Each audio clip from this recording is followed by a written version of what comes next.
Hello, everybody, and thank you so much for joining us. Welcome back to Tales on Tap, place where good friends get together and share stories about awkward hugs, people blowing themselves up with potions, and stables in trees. I hope you're all doing well. Thank you so much for joining us again this week. We're back. We had a week off. We went away last weekend. Lots of alcohol was consumed, lots of content was filmed, and lots of regrets were made. I regret nothing. I regret nothing. But we did have a week off, so thank you so much for coming back to us. We are into episode 10 of the Fallen. We're very excited, but before we get into tonight's episode, let's say hello to everyone first. Hello, everyone first. Hello. Hello. Hi. It's everyone. Hi. It is everyone. Before we get into tonight's episode, a couple of announcements. So if you haven't already, check out our social media accounts. You'll find all the links down below. Make sure you click them, follow, subscribe, and hit the notification bells. Keep up to date with all Tales on Tap things. Natalie is with us tonight, but she's feeling a little bit under the weather, so she's off camera at the moment. But we do have a lovely piece of artwork of feathers on instead. I mean, why can't I look like this all the time, hey? Secondly, if you haven't already, this week and every week thus far, henceforth, we will be subscribed. We will be partnered and supported by our friends over at Valkyrie RPG. If you haven't already, go check out their website, which is www.valkyrie-rpg.co.uk, and you get 10% off store-wide if you use the code TALES10. So make sure you go over there in the break, show your love and support. They've got some really cool stuff, like really, really nice dice.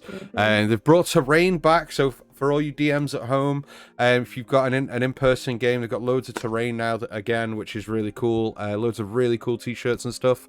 I was looking at that Terrain earlier. It looks badass. It's really cool, man. It looks dope. So they are back in stock. So if you haven't already, and you're looking in the market for some of those, Tales 10, you get 10% off that with Valkyrie RPG. Other than that, we have a very, very big announcement today. So, for those of you that have watched over the last couple of weeks, you are very well aware that this Thursday we kick off our Spelljammer campaign, mini campaign. Let's not push the bar. It's a mini campaign. We have the aim to make this a mini campaign, but with us reprobates, it's probably going to go on for 6 months. Yeah. So, without further ado, I just thought I'd show you this quick promo for that.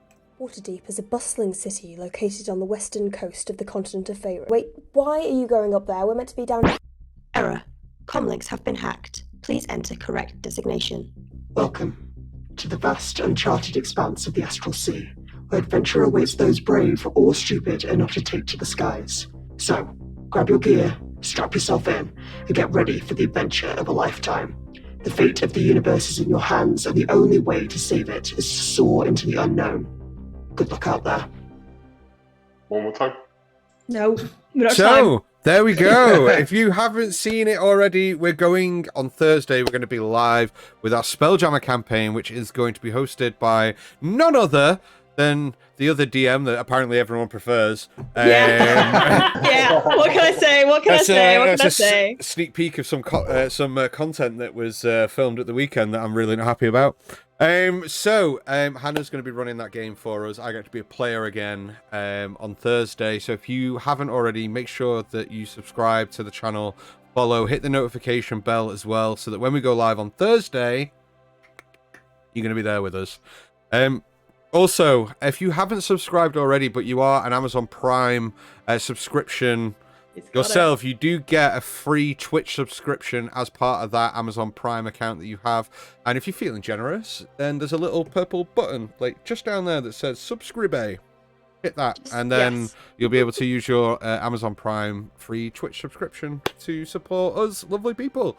So, I think that about wraps it up. See, I'm getting it, Chris. It's there now. It's embedded. It's embedded. Also, if you have... if you play in a campaign yourselves, if you are a DM, players, whatever, and you need some artwork commissioned, we have two fantastic artists, part of our crew, if you want them to commission some artwork for you, whether it's Natalie or Hannah, or if you want me to do it, I'm not very good at drawing. Then Sorry. I'll draw I like want a one. I want a dance Yeah, can you do Ash? Can you do sure. Ash for me? Sure. It must. I'll see if I can fit it in my schedule. I'm pretty booked up. But if you'd like them to, commission them for some work, then hit us up on socials. Just send a message, and we can direct you to them directly. That would direct you to them directly. We're off to a good start. I think that about wraps up all of the. Oh no, we haven't said and haven't told you this week. So. We usually raid our good friends over at D20 by the Sword, who Chris tells me is Die by the Sword, but their name is D20 by the... Anyway, we're... Die as in dice. Yeah. Die by the Sword or D20 by the Sword, whatever you want to call them. We have been in communication with them recently, and we're going to look at doing some collaborative works with them. So you could see some of our faces on their channel. Some of those individuals come into maybe the Spelljammer campaign? Maybe, or some of the things that we've got planned. So yeah, keep your eye out because we've got lots of things on the horizon. We've got some really cool stuff that we recorded at the weekend that I can't wait to share with everyone. Oh, it's gonna be some really cool like interviews between the cast. Some question and answer time where we pose really stupid questions. And we've got some really cool artwork and like photos and stuff that we've done. So there's lots on the horizon that you guys are going to be able to see. So yeah, I think that about wraps up all the announcements. So if you haven't already, get yourselves comfortable, get a drink. You've got like a few seconds. But yeah, why don't we jump into tonight's episode of Tales on Tap? Cheers.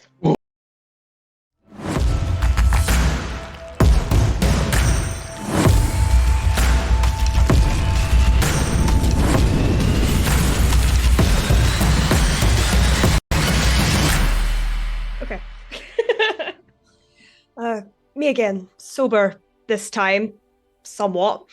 I was right. We travelled to that glade I mentioned, the Glen of Alovan, via tree. And honestly, I do not recommend doing that while hungover. I hurled big time and was seeing stars for a long time after. But we made it. It was immediately obvious that we were a long way from home. Different climate, different ecosystem. Killian escorted us to the entrance of the valley, asking us to leave our weapons at the door in this nifty little bush chest. I got the impression that the way things work around here is pretty similar to how the monastery used to run itself, so I kind of knew what not to do. Jove, however, was determined to cause a little bit of a scene when asked to give over his axe, but he eventually complied, and we went inside.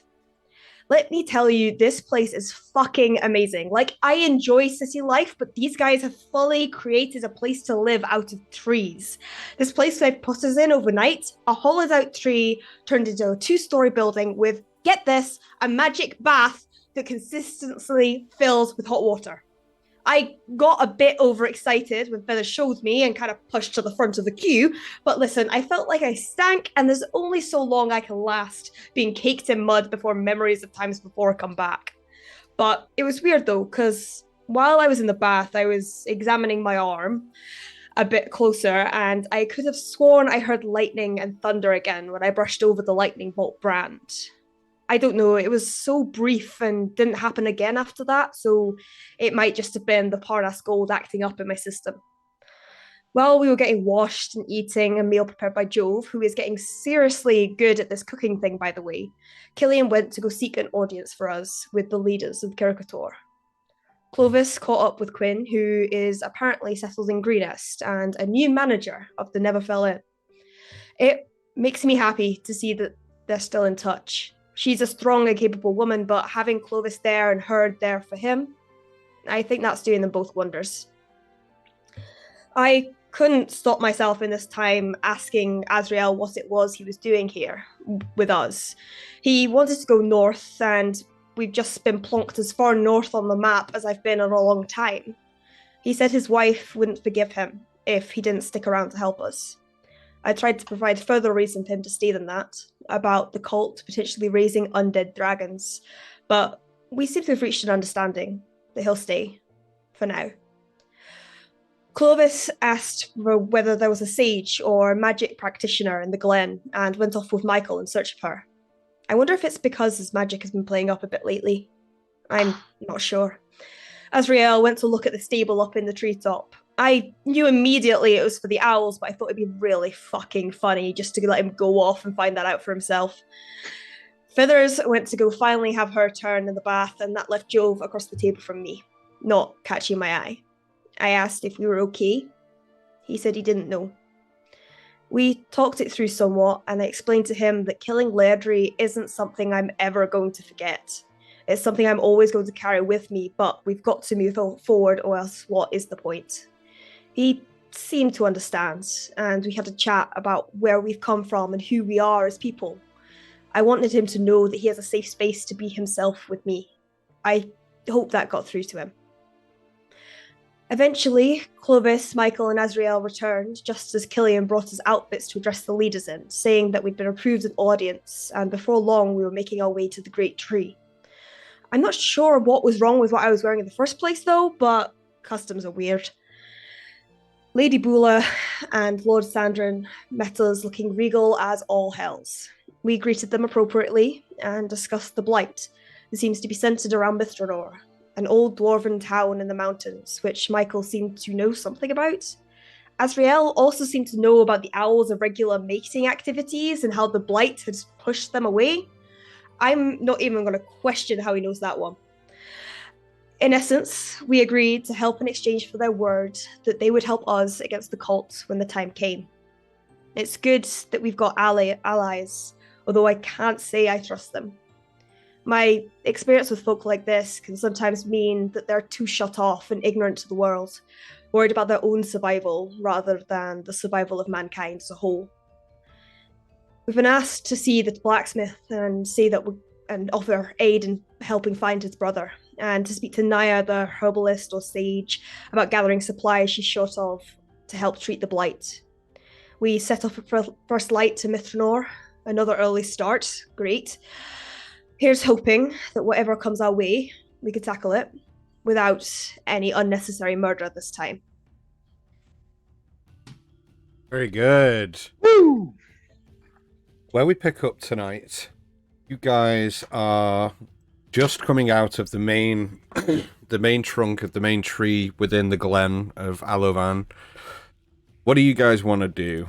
You've obviously just had this real deep conversation about what's currently at stake, what these guys have been fighting for over the last few months, what is currently at jeopardy, and maybe even giving you an insight as to what their belief system is, in that life is everywhere in the plants, the surrounding areas, and they kind of thrive on that existence.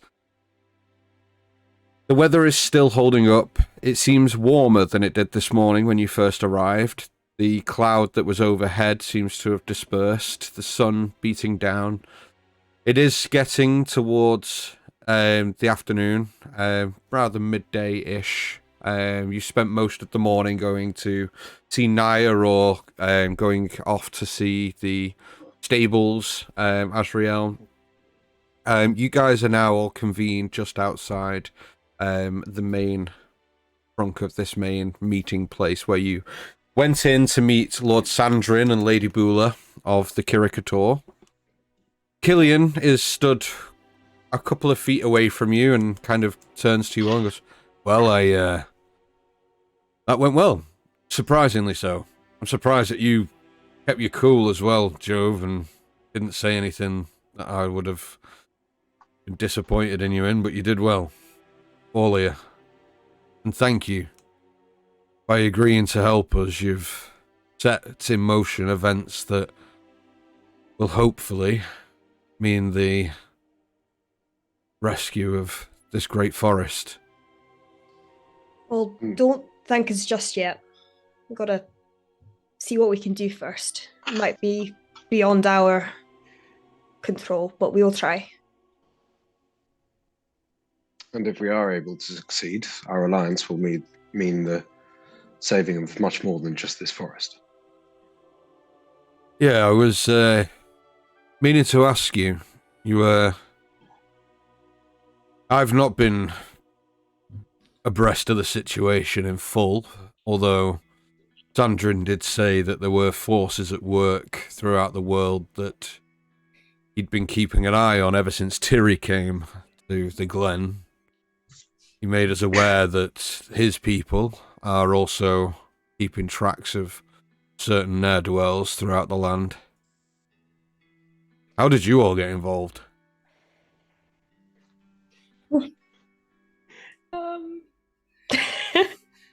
That's I was- complicated. I was looking for a book. With each other or with the forces at play? I mean, in general. I mean, when things like this kind of happen, you kind of suspect that the Lord's Alliance, the Order of the Gauntlet, the Harpers, all these giant organizations that stretch across Faerun are the ones that would be mainly involved, but what is a group like you getting involved with things like that for? Not that I don't think that you have the best intentions at heart or anything, but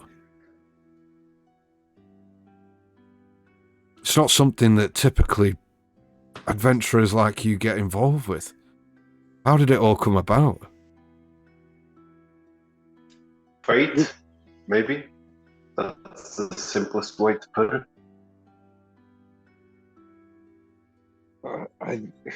Fate is sometimes hard to digest, but this is not the first alliance we have made nor sought. There are other players on the field, but we all have our reasons.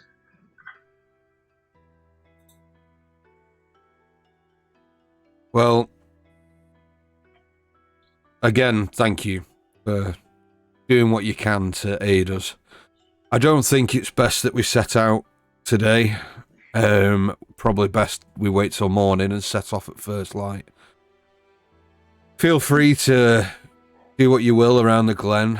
Don't go prying into people's business if they don't want. You are strangers here, don't forget.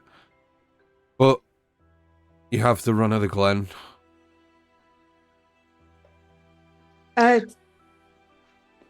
Was it Naya they wanted us to go speak to? And the blacksmith, eh? Yeah. Okay, do we all want to go? Do we want to... I see no reason for us to get lost and separated, Okay. unless anyone has anything pressing they wish to attend to privately. Would this be a good time to resupply? Probably. How far are we going? Did I miss that bit? It's hard to tell. We could be days, could be a week. Mithranor is a day or so from here, but whether that's walking there or... I think it's best. I would say that we fly, but I would have to seek out permission. The owls of the Kirikator are sacred, and as I'm sure you have all been told, the mating grounds of which have been desecrated. We don't have many left, and if anything were to go wrong and happen to them, it would be a great loss to us. I whistle. Okay. And get Bamf to appear next to me. Yeah. She does, poof, and even Killian just goes, fucking hell. And I'll look to Jove. Is Zayla with Jove? Always. I assume perched on his shoulder. Mm-hmm. Mm-hmm.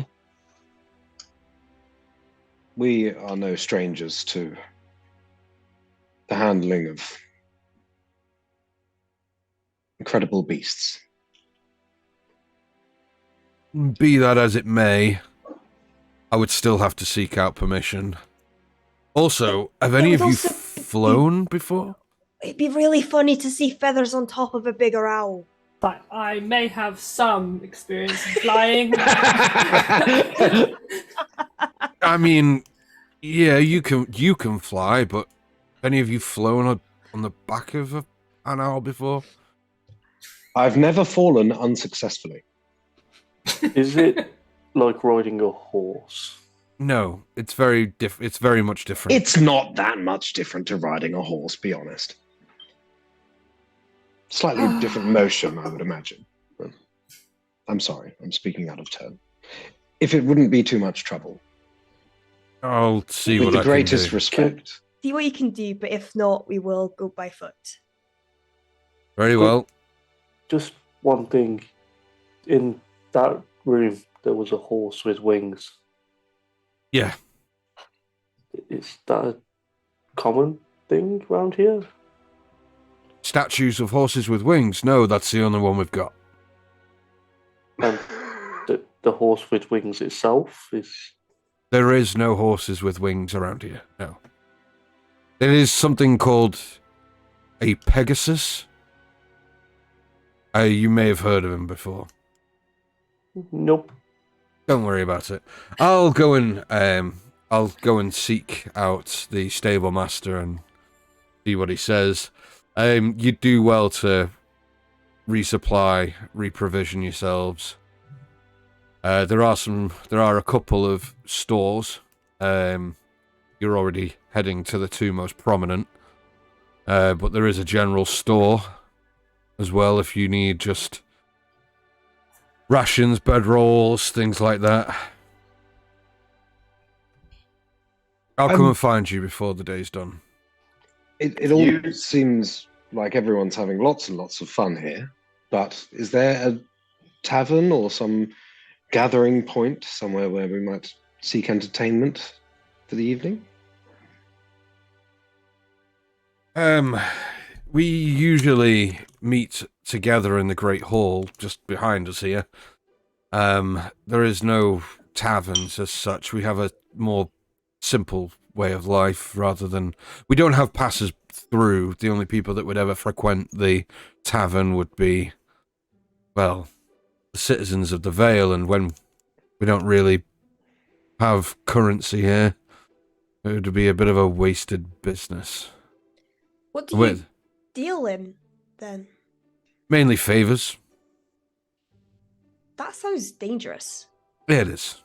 But Sounds we are fun. very capable warriors, and Kirikator have never met an adversary in battle that they haven't triumphed against.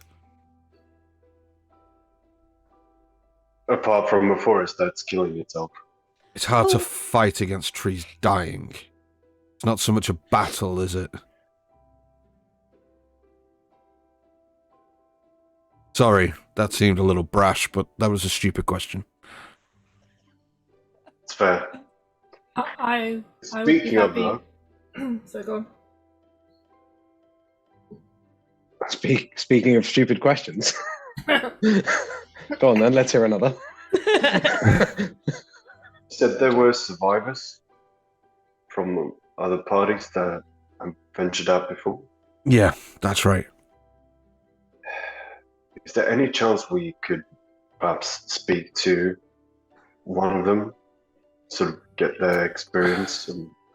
And I wouldn't advise it. They don't really speak sense, but if you think it'd help... Sometimes no sense is the best sense of all. You can get much out of what other people perceive as absolute nonsense. Might actually be information down the line. Sure. I tell you what, I'll go and speak to the stable master first, and then I'll go and make inquiries with the village sage and see what the prognosis is and whether they think it's a good idea or not. Right. Thank you, Killian. I'm sorry you've kind of become our errand boy here. We do value what you're doing. Oh, I mean, look, just running across the glen a couple of times. It's fine if you can help me and help us save the forest. I'm more than happy to do it. Plus, you'll probably come to thank me again before the end when I'm saving most of your lives. Almost guarantee it. Sure. If there's anything else you need. I think we can take care of the rest tomorrow. Sure. And about your earlier inquiry, there's not such a tavern, but if you want us to, I could potentially look at organising a gathering for tonight. There'll be plenty of food, plenty of wine, and it'd be probably good for the rest of the people here to actually understand why you're here. Leave it with me. Let me speak to Lord Sandrin. I'm sure he can organise something. I personally am usually more one for a quiet glass of wine, but if you think it'll help, certainly. Well, if you're really truly trying to bolster an allegiance with the people here, it'd be best to potentially mingle with them and get to know the people that you're trying to align yourself with. I can provide entertainment if it's needed. You absolutely could. That'd be so good. That'd be fantastic, yeah. She is an amazing performer. You should hear her. Incredible. Okay. No, you're great. And you see that she's got this really cocky smile. And she's like, yeah, I'm okay. Well, my friends, I will leave you for now, and I will catch you a little later on with whatever news I have. Try to stay out of mischief, please. No guarantees. Given, I would try. It's probably going to come down on my neck if you do something bad. Just don't do anything too bad. Okay. I like that. That we can work with. Very well. See you later. And he just kind of turns and makes his way off, leaving you all there on your own. So shopping? Shopping or errands first? What do you want to do? Well, just in case the errands are urgent, we should probably see what is needed. Probably. We might need to get things for the errands as well, so... That's true. We wouldn't want to have Can't to we go back, yeah. do the simultaneously? Well, I did just ask if people wanted to go our separate ways, but... I think that's a better idea. But what if you go to the errands and then you need to go to the shop anyway to get the stuff? So I think if we just do errand first, then shopping all together, I think it's going to speed things up. And I just want to get shopping, really, but if you wish to do it, to pay for everything this time. If you wish to do any shopping at the blacksmith, then we can certainly kill two birds with one stone there.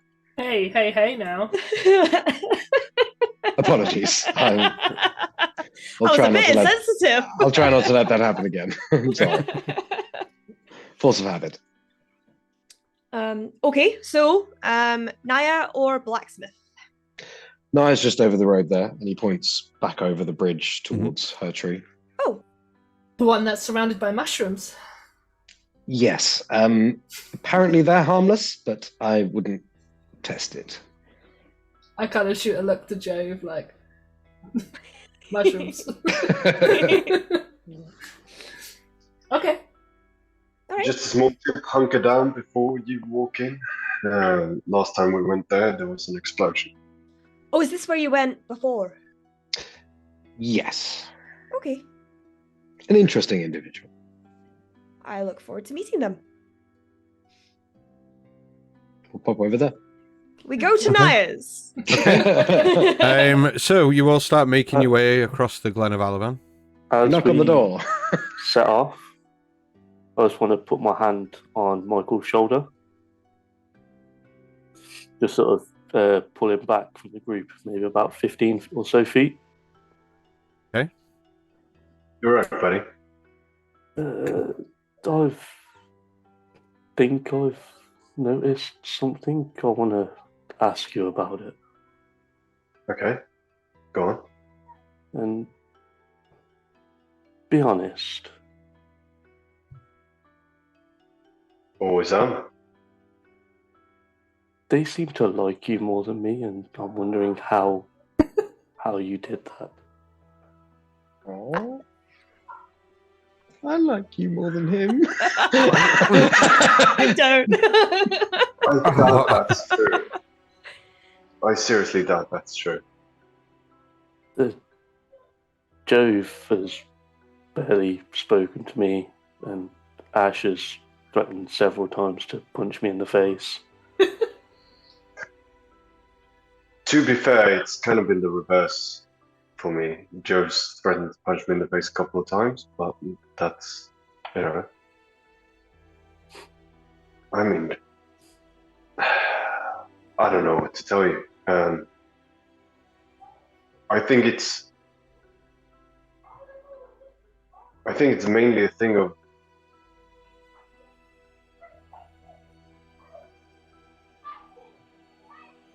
trust them and they'll trust you, kind of thing. If I didn't trust them, I wouldn't be here. I know, but you know, both you and I came in a very odd situation. Literally, they stumbled upon me, and we stumbled upon you. You kind of intruded on that. I didn't want to bring that up. You kind of charged in. Yeah. No, you're right. I don't know. It's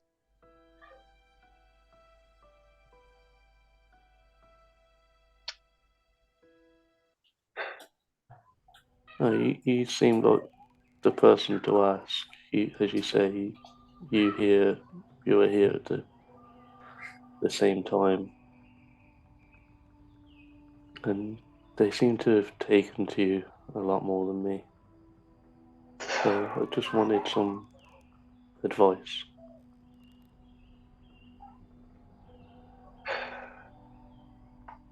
Did you use magic? I've heard people can use magic. no. I've not used any sort of magic. To be fair, I don't even know what most of the things that I can do are. So Will be my I best know friend. Of more levels. I think it's more of a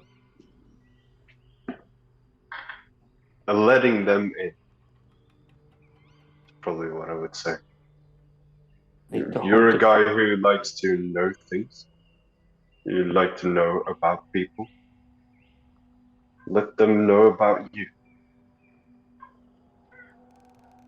And if you do that, then they'll see you for who you are. Hopefully. That's what I'm hoping. And, you know, talking to them, I just hope that they see me for who I actually am, versus what I might look and seem to be. You see Asriel's face sort of look visibly confused at the thought of seeing him for actually who he is. This is me. Yeah. Well, there's so much more to you, right? It's more to you than a wandering man who asks questions and apparently has wrath of God on his side. I mean, A God that you might never even knew existed in the first place. She spoke about it often enough. I was hoping it existed, otherwise that was a long time wasted. Well, yeah, no, it's true. But as for the wandering part, the wandering part's new to me. I wasn't even meant to be down there. Where were you meant to be? We were going south. I wasn't sure where. We just stopped off at Baldur's Gate to resupply, and was it that night or was it the next night? I don't remember.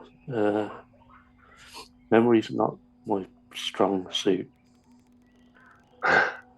Seems like we have that in common then. But I was on a ship, and the ship was attacked, And Sorry to hear that. Pirates? at first I thought it could have been. Maybe it was. They dressed kind of strange for pirates. Right. But it was a ship-on-ship battle. I don't remember seeing another ship. Huh. I remember lots of shouting, smoke, fire, and everything's a blur. Like, you're in the moment and things just happen. You're there, but you're not.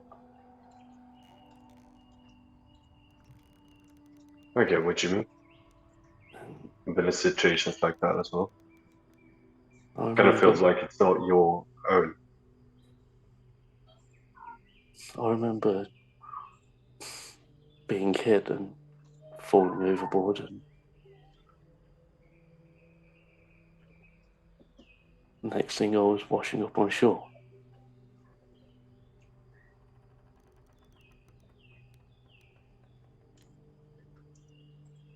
Any idea what happened to the others? Some might have survived. I don't know. I couldn't see the ship from the shore. It might have sank. It might have managed to get away.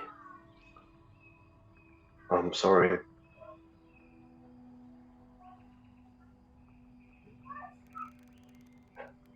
I'm sorry if you've lost friends. But that must be hard.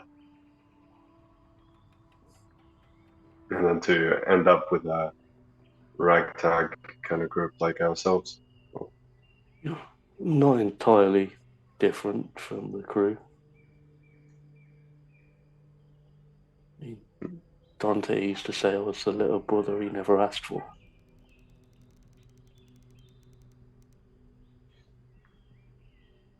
Close friend, Dante? He reminds me, or Joe reminds me a lot of him. Only when he got mad, his hair used to change. Interesting.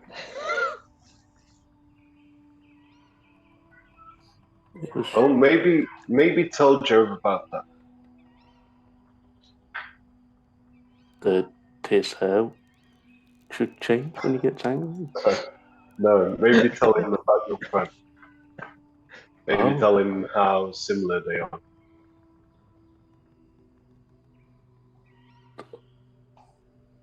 You know, usually when we talk about family, friends, that's when people see us completely. That's when you can't really hide anything. Family is a sore subject. I know. I can understand that. But you're among friends. And the best way to know that you can trust someone is to trust them. I let Buddy go up to them. Ash doesn't seem to like Buddy very much. I don't know why. I don't know if Ash likes horses, really. If it's a general thing, or if it's just... Who doesn't like horses? To be honest, I don't know. I met a couple of bandits a couple of years ago. They didn't treat their horses too well. I mean, now those horses are much better off, by the way.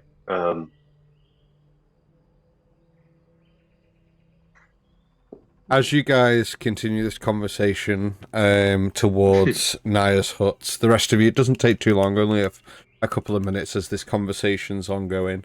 You do reach Naya's hut, and as you kind of approach, the door flings open, and an older looking elven woman, kind of hunched over a little bit, kind of steps out and goes, "Oh, thank you.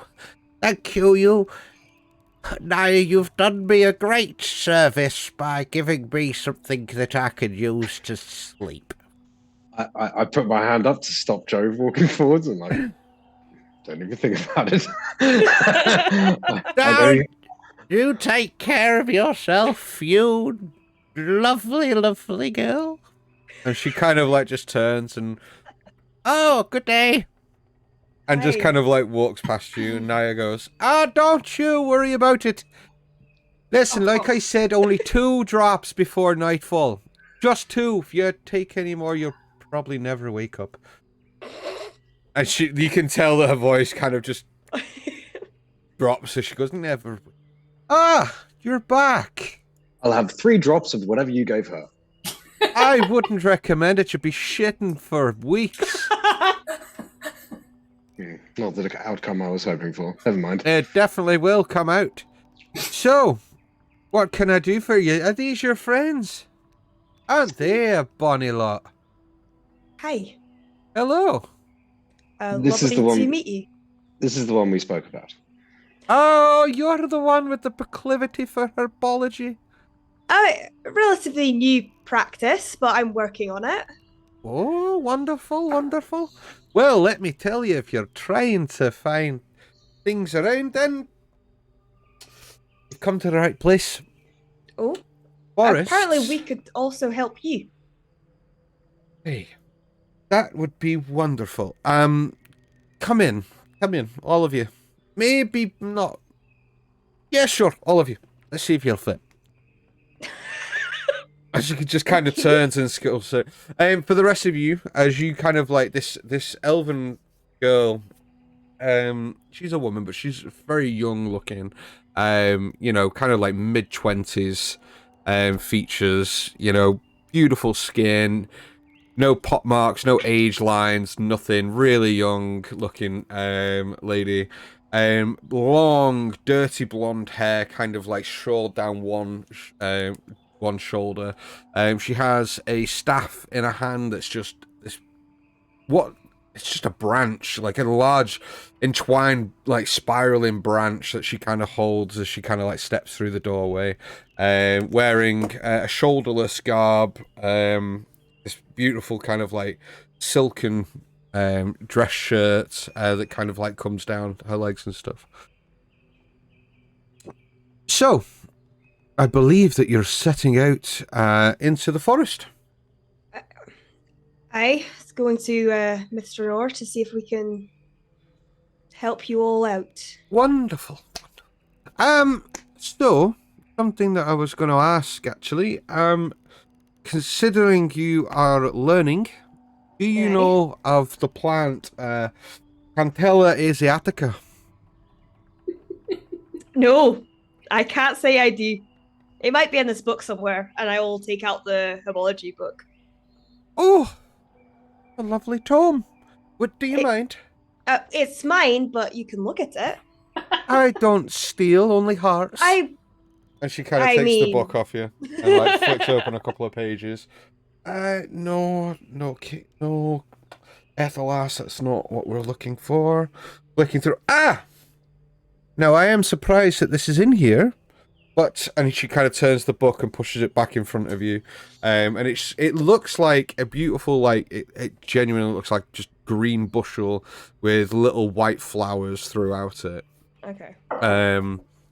Now, this only grows in our forest. It's used a lot in more restorative poultices and whatnot. I have run out. Okay. And it's the only thing I've found that can cure the blight that befalls anyone that comes in contact with whatever's happening in the forest. So does it occur near other foliage that I should look out for that's more obvious? It's more, you'll find it more in dark places, so like rock coverings and like outcroppings, mainly in shaded areas. Okay. You'll find it. It's quite rare, and it's not It is not Ethelas, although, as I say, they do look very similar. Ethelas is something. It has a more of a bitter taste, whereas the fragrance from the Asiatica is much more like you would find in like a daisy. Much more of a sweet, flowery fragrance from it. Okay, if I go around sniffing flowers, am I going to end up dead? Possibly. Just don't sniff the wrong ones. I'm going to lean over to Feathers and say, did she just say Ethel's ass has a better taste? That's what I heard, but I wasn't going to say anything. Maybe Ethel should get some of that medicine she was offering. Maybe that was Ethel. Maybe. It got me thinking, actually. You're all heading out there. It's probably best that you go prepared. And how many are going? Is it just the 6 of you? And Killian. Killian's coming with us too. Oh, is he? Bless his soul. Lovely lad. Lovely lad. I have prepared something for you. I was hopefully going to catch you before you left. And she pulls out this like small, what looks to be quite a flat jar, wooden kind of jar with a lid on it. And she kind of like, I'd say it's, like Nivea tub things, that kind of size. And she kind of holds it out. And she's, here, and hands it over to one of you. Feathers takes it because she wants something from this woman. Like 100%. Now that is a healing poultice. I've used the very last remnants of Asiatica that I had to make that. I would apply it just before going into any area that you suspect has been overcome with whatever's happened. Oh, so this can act as a protection as well as a cure. I wouldn't say protection, more of a repellent. Okay. It may deter the effects for a little while. I wouldn't say that it will completely protect you. My only advice is don't spend too long in a place that you don't want to be. Just in case. Always good advice. Well, the effects of what's happened in the forest are quite shocking. You will, in fact, lose your mind, memory, and any sense of your entire being. Oh, is that why Killian said that survivors might not be up to talking? Oh, yes, most of them can't talk. And when they do, it's complete gibberish. Okay. Give a side eye to Michael, like, There might be logic in not Michael, sorry. There might be logic in the gibberish, though. It still might be worthwhile. Would you say this is a disease that this blight has caused, or? It's hard to tell. It does have disease and virus-like qualities, but it has much more of a disease-cursed effect than I have come to account for. Most of the kind of symptoms that I've come across, I've tried to, and I've cured what I can so that it's no longer a contagion. But it's hard to tell. It's beyond my craft anyway. When the DM realizes that he has a paladin, No, you can't use it. Not technically a disease or a poison. But no, how much of this stuff do you need? Are you required for us to get? I mean, just as much as we can, or? I would say, yeah, as much as you can. I mean, I'm hoping that... Look, I'm hoping that you're going off and you're doing a great thing and you'll come back successfully and you'll have got rid of whatever it is, right? Mm-hmm. But if you don't, but you do come back, we need something in order to help whoever else we send in there. I'll keep an eye out. So, how are your studies going? Pretty well, aye. I'm getting there. I've got an idea in mind based on what I've collected so far. Some kind of luck fortune potion to almost just try and Okay. The tides. What kind of ingredients were you looking to use? I have. Wait, now I've got to find it because I was literally planning this. He's got his own bag full. What type of magic is that? Yeah. I have catnip, chamomile, clover, all the kind of luck-based things. I think I might need some kind of binding agent though to make it work. But I would say so. Something like eucalyptus if you're looking for a balm. You could actually use purified water or holy water if you wanted to make a kind of a brew. I look to Azrael. Is that something you can help me with? I don't know how religion works. Is that something you can help me with? Holy water? Michael's gonna boop his shoulder and be like, "This is your moment, dude." Yes. Insight check. Insight check. You don't need to roll. I mean, he may not know that, but he may not come across like he knows what he's doing. It's something he can help with. Yeah, but he's not lying. He could definitely help with that. Okay. Oh well, if you want some tips, by all means, I don't mind. It's nice to actually come across someone that's got an interest. They all think I'm a bit kooky. But they love nature. I don't... Yeah, but they love the sanctity of it all, not the pulling plants up and boiling them and drinking it and, you know. But that's the whole part. It's the give and take. It doesn't make sense. No. I mean, there's a balance, right? You have to give as much as you can take, and I don't. I see Ash check out when you say balance. I'm like, that's not. So, that's okay. My advice is, if you're looking to use those particular ingredients, is boil the clover in purified water. You want to release whatever is in it into the water. Then filter the actual leaves out and keep obviously the fluid. And then obviously you want to be mixing. Ash sits down and gets out her book and just starts scribbling. And have you got enough supplies for this sort of thing? I've got some vials and stuff. I'm kind of just collecting as I go. If there's anything you would suggest, I'm sure she'll be happy to. Absolutely. But, so, do any of you have equipment enough to brew potions and things? We are not that type of group. I plunk my herbalism kit onto the table, and the little jars of what I've collected so far. Okay. I'm almost certain that Clovis bought an alchemist kit. Yeah, an alchemist kit. I gave it to you. No, you're the one doing alchemy, mate. Oh yeah, no, sorry, me. Yeah.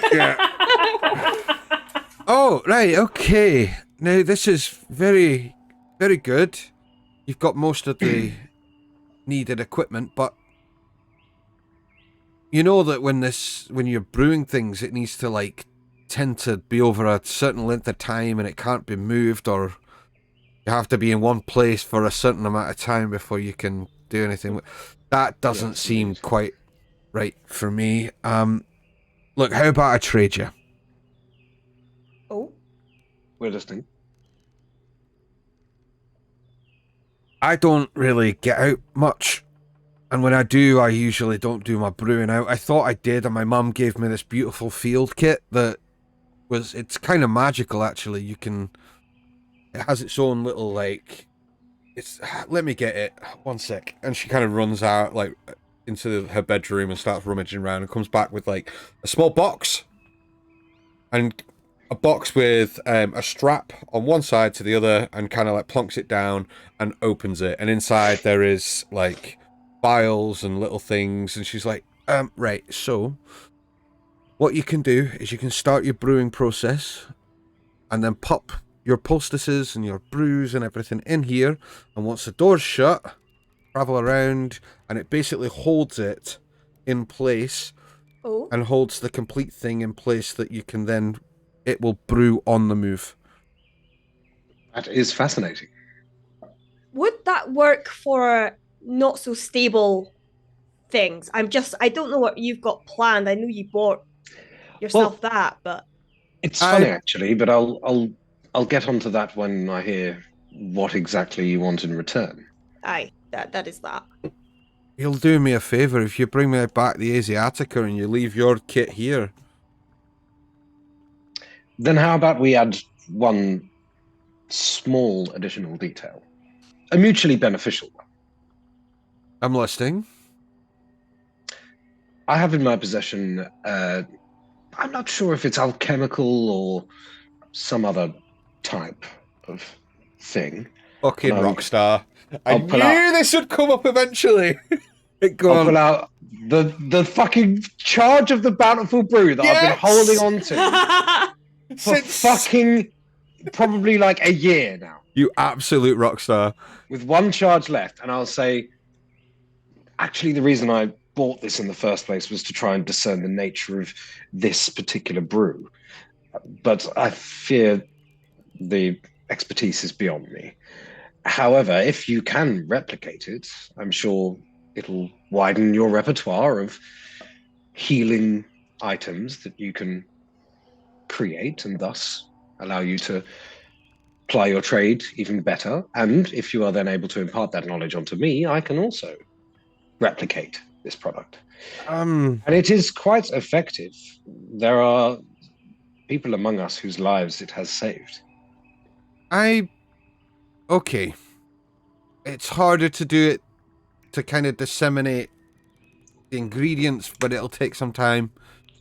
And it will likely, I won't be able to use that going forward. I will have to strip it down, find out everything about it. I could probably find the ingredients and how it was made, but that's it. And then I can give you that recipe afterwards. But it will mean that you won't have that charge, that whatever's left, I'd have to use it all. I can do that if you leave it here. I can get you the ingredient list that you'll need and how to do it. And then when you come back, you'll be able to do it yourselves. And I'll show you how it's done when you come back. If I have the ingredients here, I'll teach you how to make it yourselves. I find this agreement most pleasant. As do I. Wonderful. Well, here you are. And she hands over, and I will add it in D&D Beyond, but you can have Naya's traveling alchemical box. Box. Because unless you're doing a one-place campaign, alchemy sucks. Because you have to set up your shit for like 24 hours and not move it. Exactly. So there you go. You can have that. Cool. I will delete finally this fucking brew from my inventory. Jesus Christ. Okay, let me just make a note of this. You want the bountiful brew.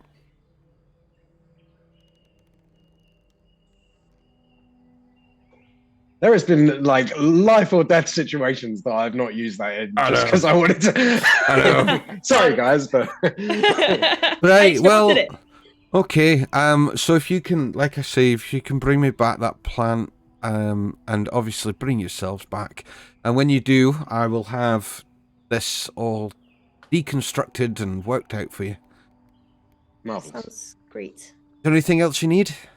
Anything else you want? I have plenty of ingredients. I mean, do you... Wait, what did you just say to get? Hang on. Do you have Check my spell components. I do. Yes. I have quite a lot of stuff. But one transaction has already ended, another begins. So, I'm more than happy to give up some of my stores, but we'll have to trade for it. Do you have anything that you're willing to trade? I'm not doing what my brain's telling me to do. Hang on. Is that what koala bears eat? Eucalyptus, yeah. How is that the only knowledge you have about eucalyptus? No wonder they're so fucking high all the time. Lazy bastards. I mean, I don't have much. If money is no good to you. Well, I tell you what. Find some more stuff in the forest, bring it back, and we can possibly make a trade for stuff that you're not going to need and I might. That sounds good. Excellent. Is there anything else I can do for you folk? While this conversation's been going on, I apologize. My voice really isn't where it should be right now. Joe's just been sort of very casually wandering around, flicking a mushroom here and there, just like you flick a mushroom. You flick a mushroom. Yeah. Yeah, that's fine. Like picking up jars, dropping one, sort of coming back, and then as they're discussing things, he's just going to sort of sidle up to Michael while he's there and go, "Did you came here for your magic, didn't you?" Like he's trying to be sort of as discreet as he can be with his own voice. Yeah. Yeah. Get anything? Was it worth it? Well, I know approximately how old I might be. I also know how long I might have been in the ground. So that's interesting. She does this weird blood thing. She can check your blood, find out sort of where your magic comes from. That's all I needed to know.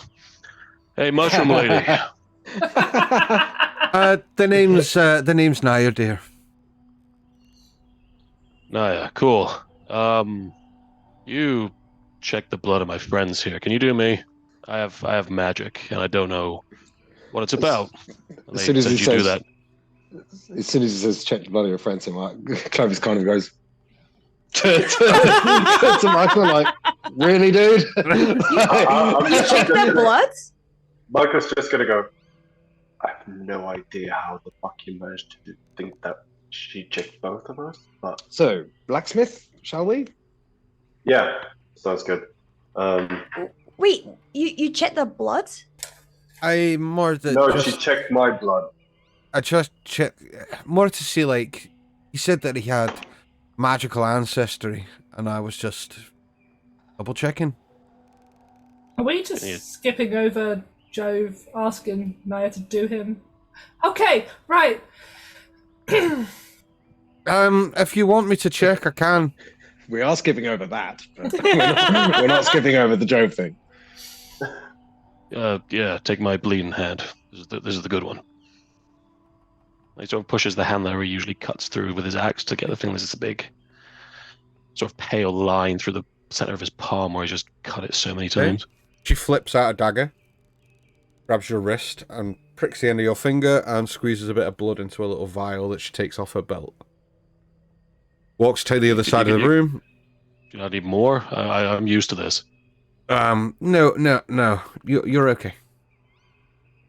All right. Pours some liquid in, shakes the bottle up, waits for a second, and it comes back red. Goes, you do have magic in you. Deep magic. Though, one that I don't know much about. Places the vial down. Seems that comes from your bloodline. Yeah? Oh, well, I mean, I knew that. I just didn't know if you could tell anything else. Not really from this, I'm afraid. It does give me a palpable energy that something inside you is quite powerful. And if left untamed could, well, not end nicely. Are there people around me or me? I don't have the answer to that, I'm afraid, dear. Clovis just sort of turns to walk out, and as he does, he just sort of slaps a hand on Joe's shoulder and says, frustrating, isn't it? Yeah. Always is. All right, well, thanks, Nia. Naya, dear. Noah, cool. Noah. As everyone's kind of turning to leave, Ash kind of stops at the door and turns around. She goes, I don't have magic per se, but there's some things I can do. and some things I supposedly have done. And can you check mine? Hi, what are you looking for? Some understanding. My parents are both half elven. Oh, And I Are don't you- really are you understand. sure? But as far as I know, I haven't spoken to them since I was 7 years old, so I don't know. But I was raised by two half elves. I can check, but if you don't have any magical abilities, I don't know. I can do this, and I will cast levitate on the table. Okay. I can, and let's see. She takes a bit of blood, checks it over. Well, I will say this doesn't strike me as being of half-elven blood and descent. Okay. It does show that you do have traces of that, but Right. there is something else. You're not half-elven. You know that, right? I mean, I just thought it was. I don't know. I'm probably not the one to answer these questions for you, I'm afraid. But I can tell you that though one of your parents may have been half-elven, the other most certainly wasn't. Okay. Okay. Interesting. That's good to know. Sorry, that's not something I've thought about in a long time, but Well, let me give you a bit of advice that I gave your friend not yesterday. Some things are best left forgotten. Don't go looking for things in your past, because no matter what you find there, you can't change it, love. oh, don't worry. That means that chapter of my life is closed. There's just some things that keep coming up that made me curious. Supposedly being able to raise people from the dead, how it goes. No, I don't, actually. But look, don't... Oftentimes, when people overturn rocks to try and find answers, it's not usually the ones that they want. No, I know. Do you think that's why you're blue? Oh my god, Feathers is still here! I'm like right beside you, like. But 3 feet down. Yeah. I'm so by sorry. hand. I thought everybody had left.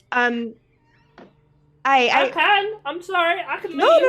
It's fine. You've heard it now. Maybe. I don't know. I just know I'm not a classic half elf. I don't look like Clovis, so.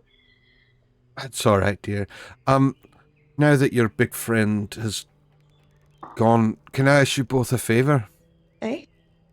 Keep an eye on him. There's something at work inside him that's fighting to get out. Oh. Okay. That really pricks up Feather's ears. Like, inside him. Aye, like... What? Yeah, like, there's an intertwining between his magics and his blood. And a sort of fiery undercurrent to it that left unchecked could be very bad. Right. Just keep him calm if you can. But just so we're clear. I look at Feathers. Yeah, right. But just so we're clear, there is no, like, being inside him. God, no. Why would there be? right. Why would there be another being inside him? No reason. It's all good. It doesn't matter. You're just hypothesizing, Yeah. Completely random, off the cuff thing to say. Yeah. Keep it You're calm. very weird people. We are, but so are We've been you. told. And I like that about you. So we will go get you what you want, and then we can potentially do a trade.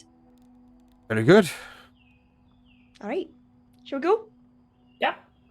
What are Bye. Bye. What are the rest of you doing while you're outside? Kicking dirt. Literally just sort of weighing around, like brushing my shoes through the grass and stuff like that, and just waiting for those guys to come out. Okay. As they do. Hello, blacksmith. Didn't get all the answers you wanted, did you? I wasn't expecting to. I was just curious. You and all of us. Blacksmith. Blacksmith. Indeed. On the way to the blacksmith, Feathers is like giving side eye to Jove. Like just watching, just making sure he's cool. Okay, no problem. I actually just poked myself in both eyes. Nice one. It's about. I was going to say, is this subtle side eye? Because I know there's quite a height difference. So am I seeing this, or is it more of a... I mean, she's not trying to be subtle, but there is a height difference. But I would say you can probably see it. Yeah. Yeah, because she probably like that. She probably has to cock her head to see it. Yeah, you're like that. Are you doing the pigeon thing where you're like? Pretty much. Okay. You guys start making your way across the glen. To where you were directed to where the blacksmith is. Mm-hmm. Anything anybody wants to do on the way? So, this blacksmith guy, he's lost his brother, right? I think that's what they said. Yeah. He was on one of the previous excursion parties, I believe. Lost as in dead. Well, No, I think missing for what they know. Yeah, but let's be sensitive about it, shall we? yes, of course. I don't actually need anything in the blacksmith, so I can wait outside. These buildings are very small. I know I could be a bit insensitive too, so I mean, I'm cool to wait outside if... I mean, to be honest, it might be best not to overcrowd. I don't really need anything either, so I can stay outside with Feathers. We'll be right out front if you need us, but... I could use a couple of things. Okay, cool. How much water did you need, Ash? Holy water. You said you wanted help with water. Holy water. Not just I can get water. Like, that's not the problem. It's the holy part. And you're holy? Right? Yeah. You both said that last thing with a question mark. I know. This is how we get answers.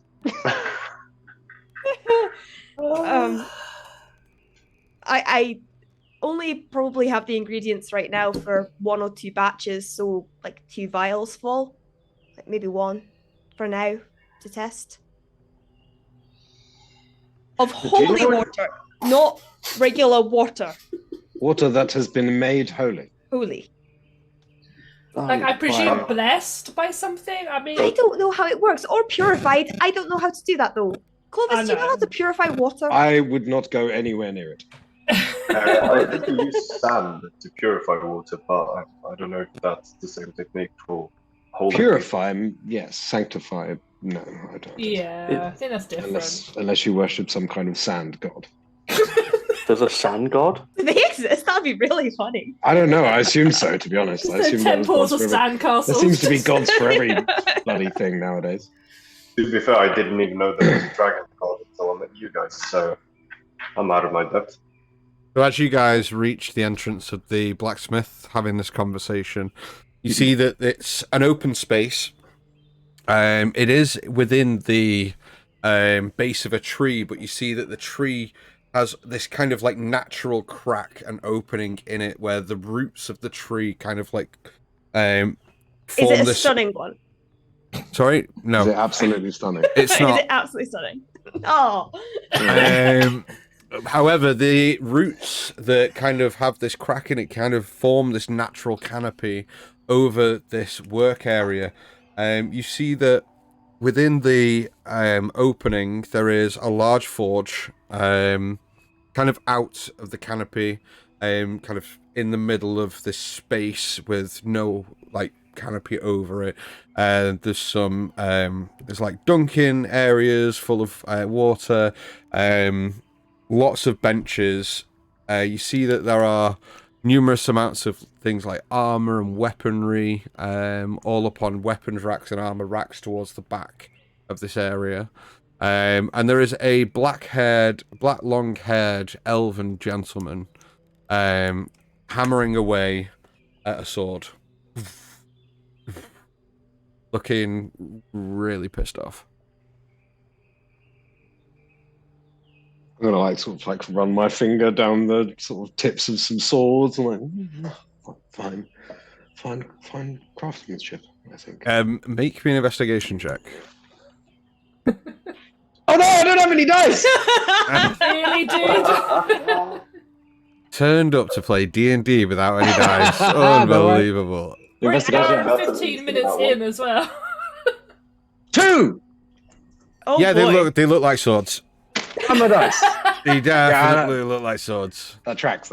Yeah. That's what I was going for. And I'll just sort of gradually sort of make my way over and go, you there, blacksmith. I'm sorry, I didn't get your name, but I was sent here to have a word with you. In fact, we were. And kind of like Hammers doesn't really look up and he goes, yeah, it's kind of rude to introduce yourself to someone and call them by their trade. Apologies for my friend. I'm Michael. What's your name, sir? The name's L. All right. Nice to meet you, L. What can I do for you? We're here because we're heading out in the morning. Well, safe travels. We're heading out to Mythdraenor, specifically. And the hammer cracks down and just stops. So they're sending you too, huh? And just kind of like, he shoves the sword and it kind of crashes across the bench. The hammer does the same and he turns and looks at you all. Yeah, they are. We were hoping that maybe you could help us. We know that you, to be frank, we know that your brother was sent as well, and we were hoping that maybe we could help you find him again.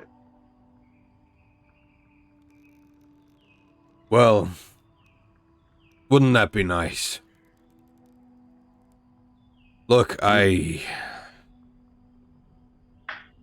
been gone over a week. Everyone else came back and he didn't. I don't hold much hope left for him. I think you should. Hope is a Something currency tells I'm me that. short of at the moment. I can understand that, but We have some to spare. a lot to spare. Well, you said you needed help. What with? You look well armed, reasonably armored. We need help knowing about this thing and about your brother. If we have any chance of finding him, it would be easier for us if we know whom to look for. What his skill set? Well, he's a ranger. Right, so he knows how to take care of himself in the wild. That's good. Most of the people they've sent do. Yeah. That doesn't mean a thing. I don't know what's out there. They won't tell us what's going on. Apparently the fucking forest is dying. If that's the case, then we're all screwed. Well, we were hoping that we might be able to help out in that regard. Oh. I know we see. don't look like much, but Look, who am we I do to have judge? But they've sent a great number of our folk in there, and not many have come back. And now you've turned up. And they're sending you too. They must be desperate. Hey, we're more capable than You're not there. We're outside. Sorry. Look, I mean no offense. Sure, you're all very capable in whatever it is you do, but like I said, I'm a bit short on hope at the minute. Well, leave the hope to us then. Maybe just some information would go a long way.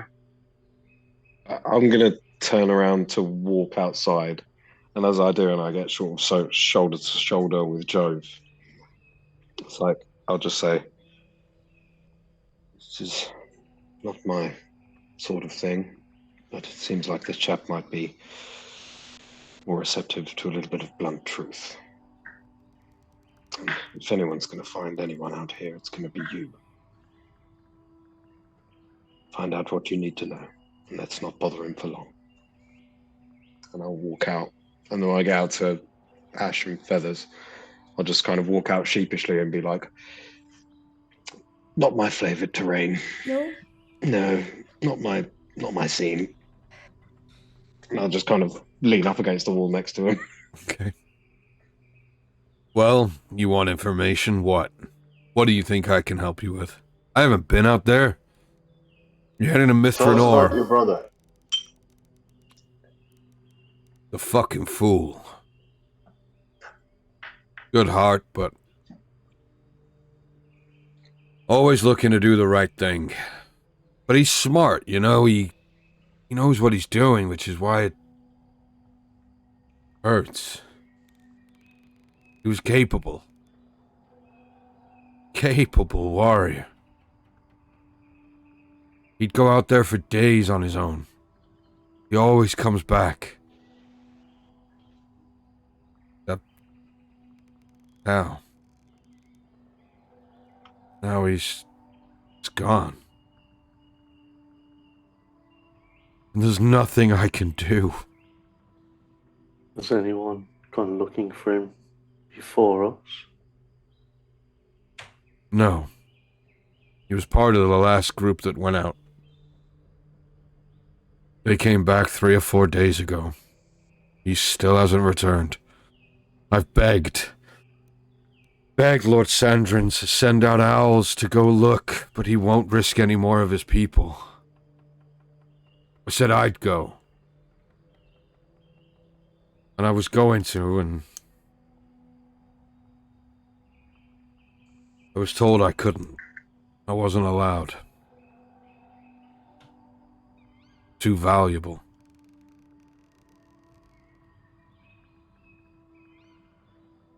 I just want it back. You know, I don't have anyone else.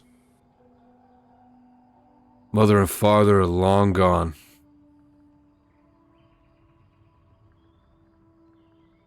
Well, you said it yourself. He's capable.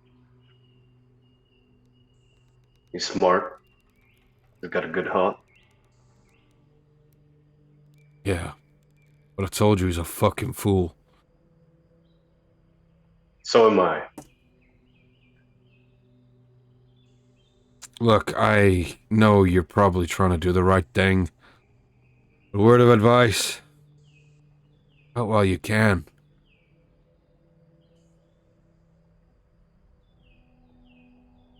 Be ashamed to lose good people. Any more of them, at least. And you strike me as good people. Then you, sir, are a terrible judge of character.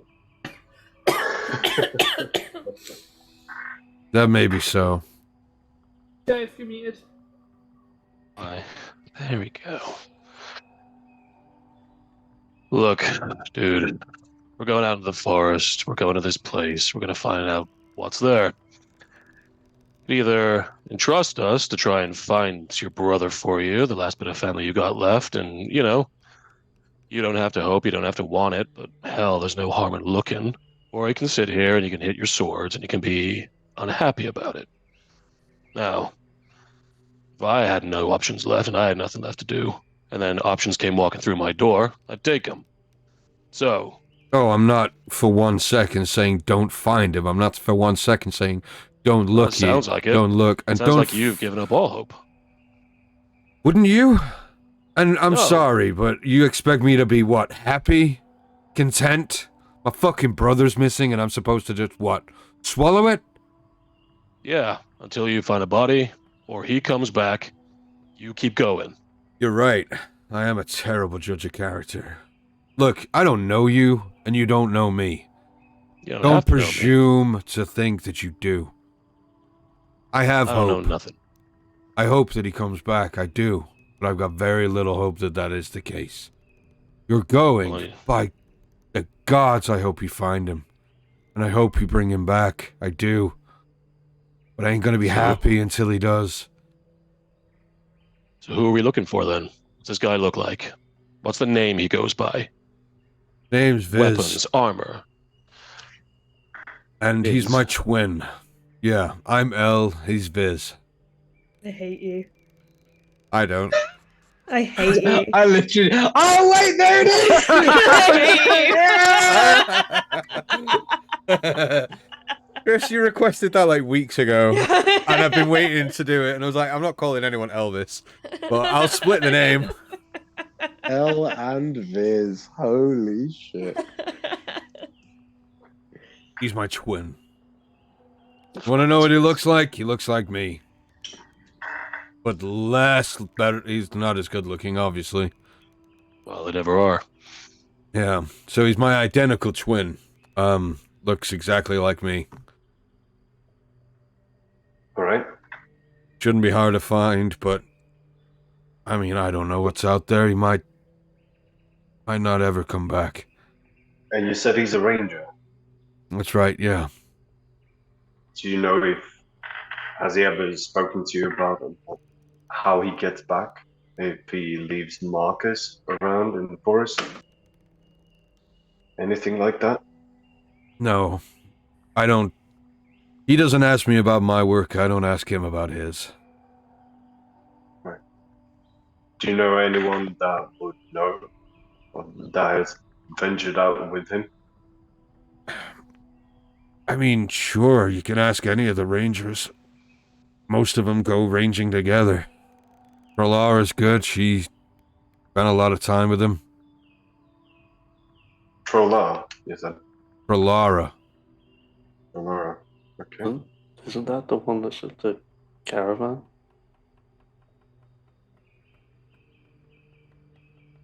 Well, thank you for at least looking. Be careful out there. I hope at least some of you come back. We'll all be coming back. Yeah. Sure. On another matter,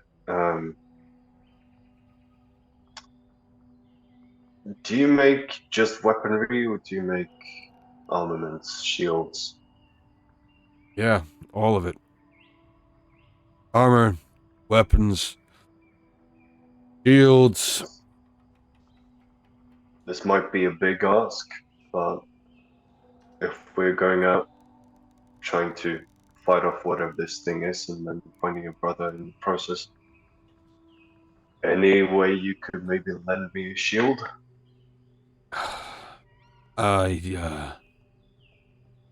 Unfortunately, I don't give my wares out. Right. Works on trade. If you have something you can leave, then sure.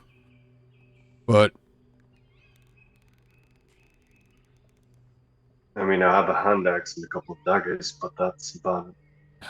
not gonna I have this backpack, which, food supplies and mostly that's what I have. Let me see what I got lying around. I can't give you my best, but... Anything will do. Sure. What about purchasing? What with? You don't take coin? No, we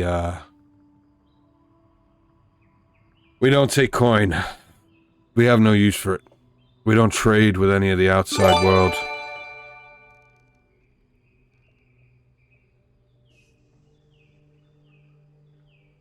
Huh. Just wait there. Let me have a look around. I'll see what I can find. Don't touch anything. I'll know if you do. Sure. That's fine. And he kind of goes into the room at the back.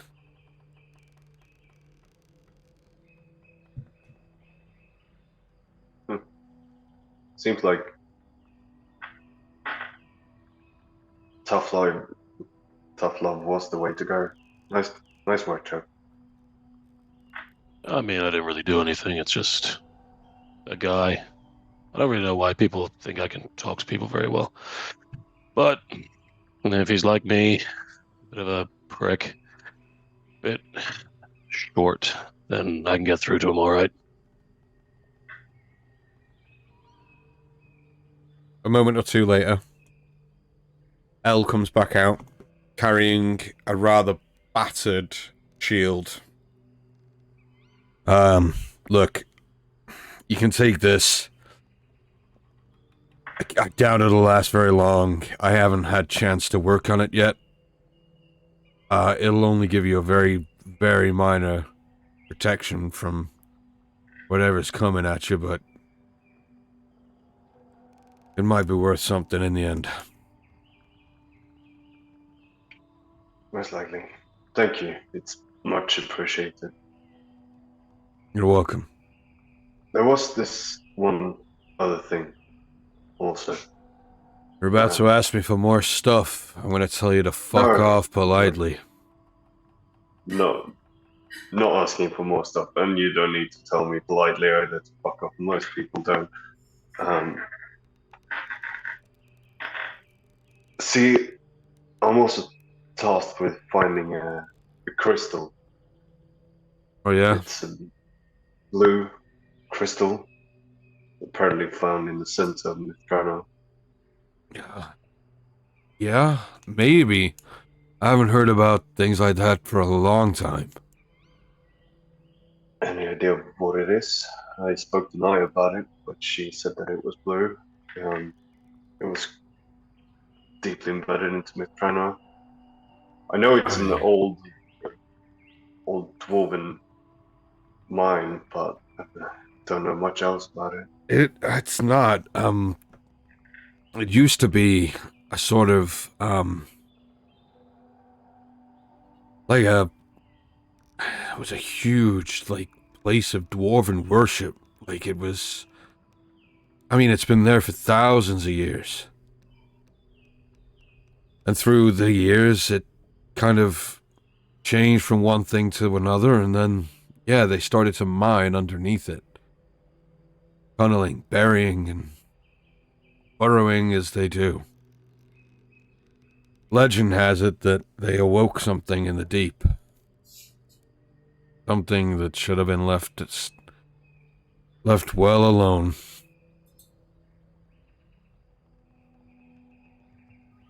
I haven't heard anything about crystals, though.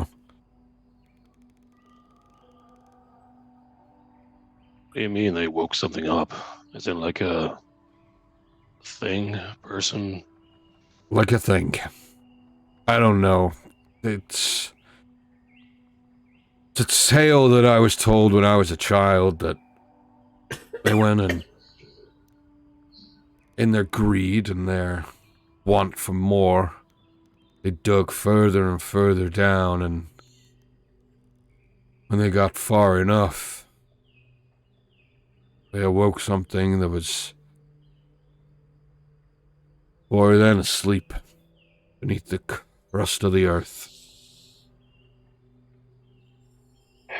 Did they ever name this thing? No. Like I said, I don't really know much. The children's story can't be real. Surely. Well, people have come back with lost minds or unable to speak properly, so I guess we throw children's stories into the mix and see what we can find. At this point, anything's better than nothing. Sure. Well, look, I wish you all the best of luck. Where do the, before I go, where do the Rangers gather? Or at least the rest of them? This Trella person. Most of the Rangers can be found throughout the Glen. Ask around. We'll point you out. All right. We find him. We'll bring him back. Don't worry. And even if we find him and he's not the best, we'll still bring him back. Thanks. Just keep an eye out. He bids you all farewell, and as you all leave, we're going to take a little break. Yep, guys and girls at home, stick with us. Go get yourself something to eat, something to drink. Do what you need to do. Probably be about 10-15 minutes-ish. So yeah, go get yourself sorted. We'll see you in a minute. Bye.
Hello, welcome back. Thank you so much for sticking around. Hope that you've all had enough to eat and drink, and you've been to the little boy and girls room and little toilet time and all that sort of stuff. Little toilet time. Yeah. So let's kick back in to play some D&D. So as you guys come out of the blacksmiths and reconvene outside, what do you want to do? Can I just say that while they were in there, Ash kind of like plunked herself on like the ground, leaning back against the building, and she's probably like just looking up at Feathers slightly, and she goes, have you ever met anybody who looks like me before? Have I ever met anyone that looks like Ash before? I mean, yeah, well, that will since Clovis is here too, because I don't know where Natalie's gone. I'm standing right next to you. I know, you left. So. I was muted, so I was like, have I ever met anyone that looks like her before? Sure. They're edge and Ashley, they're not like... Yeah, I mean, I grew up in Baldur's Gate, so yeah, yeah. I have. Why? In what sense? Just in terms of... I don't know, just something that Naya said. I don't really care, but she said that I do have half-elf in me, but there's something else. Oh, you're talking about the... the blue. You're talking about this and not this. This. No, this. Then yes. Oh. So yeah, fuck me up, dude. What, like... When you said, have you met anyone like you before, I wasn't quite sure how to answer. But if you're talking about... Oh, I wasn't asking like a grandiose sense, like, please hype me up, like, no, you're incredible. No, I just meant physically, like... Yeah, sure. I've seen blue people in Baldur's Gate. Okay. I mean, they're not as pretty as you, obviously. I mean, I've met tieflings and I've met genasi and I've, yeah, all sorts of different things, but... You said you were elven, am I right? Both my parents, as far as I know, were half-elven. I don't believe I've ever seen a blue elf. There are... Are there? Kinds, I believe. I mean... I myself am what would be considered the classic marriage of human and elf. But you see Feathers rolls her eyes as he calls himself a classic. Half elven, half human, half orcs. Then they're usually taken to mean that they are paired with human genealogy, but that's not always the case. So who's to say? Oh, that's true. It's just weird that I have the... You know the levitating thing I can do? Mm-hmm. That Yes. I've been able to do since I was a child. Oh, God. That's not part of your training. No. Going to bed must have been a nightmare for your parents. Okay, you don't need to feel sad for me to say this because I'm completely over it. It's completely fine. But basically, my parents have had an innate distrust for anything and everything magical. And one day, I was bouncing up and down on my bed, and accidentally, I'm stuck in the air. And I get really excited that I'm flying. And then they pulled me down, and it's the reason I ended up on the street. So to say that they had trouble putting me to bed, no, they didn't want anything to do with that. It's just odd that if that's from my genetics, if that's something I can do because of where I'm from, then that means that they're fucking hypocrites who hate magic but dealt with magic because I've got magic. I don't know. I kind of look in the door to see how in the thick of the conversation they are, hoping that they are still very much interacting with this guy. I'm going to sort of look at Feathers and Ash as probably the only two people I've confided a lot about my past in. I'll just say, look, whatever our parents pass on to us, And you see kind of the P on parents doesn't quite come out that well. He's parents. It's no bearing on who we are, but No. I like you, my powers came about when I was very young, and they're unexplained, and I managed to get myself into a little bit more mischief than floating above some bed sheets when mine first manifested. In fact, I nearly burnt a boy in half. Oh. So, while the reaction that you got was probably a little bit more harsh than was necessary, a lot more harsh, you don't need to be ashamed of it or even really worried about it. I mean, I went for a very long time not even wanting to know what I can do or why I can do it, because those answers lead to questions I'd rather forget. It's why I haven't really even mentioned it before, but it's just what Naya said got me thinking, and quite honestly, they made their choice and I built my life up from that in spite of them, and I don't plan on returning to that. Exactly. You and me are very similar. No. You see this whole conversation since you revealed that. Feathers has got really small and really quiet. And she looks quite a little bit sad. Hey, and then you don't need to be sad for me.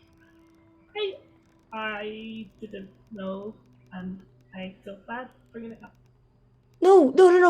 Don't worry. I didn't take it as no. Please. I know. And she kind of gives you a sort of a little side hug on your arm, and then kind of just walks back. She walks into the shop. Very awkward. Very fucking awkward. Awkward. It's awkward, isn't it, when people apologize to you for the things that were not their fault. And it's one of those things that it doesn't really even mean anything to me anymore. It's just one of life's components. You got to go with it. I couldn't agree more. At this point, as you turn to walk back in, Feathers, the rest of the group start walking out towards you. Oh, okay. Yes. Okay, and I walk back out. I scoop Feathers up and I put her on my shoulders. Did you get everything you were looking for? Everything we need?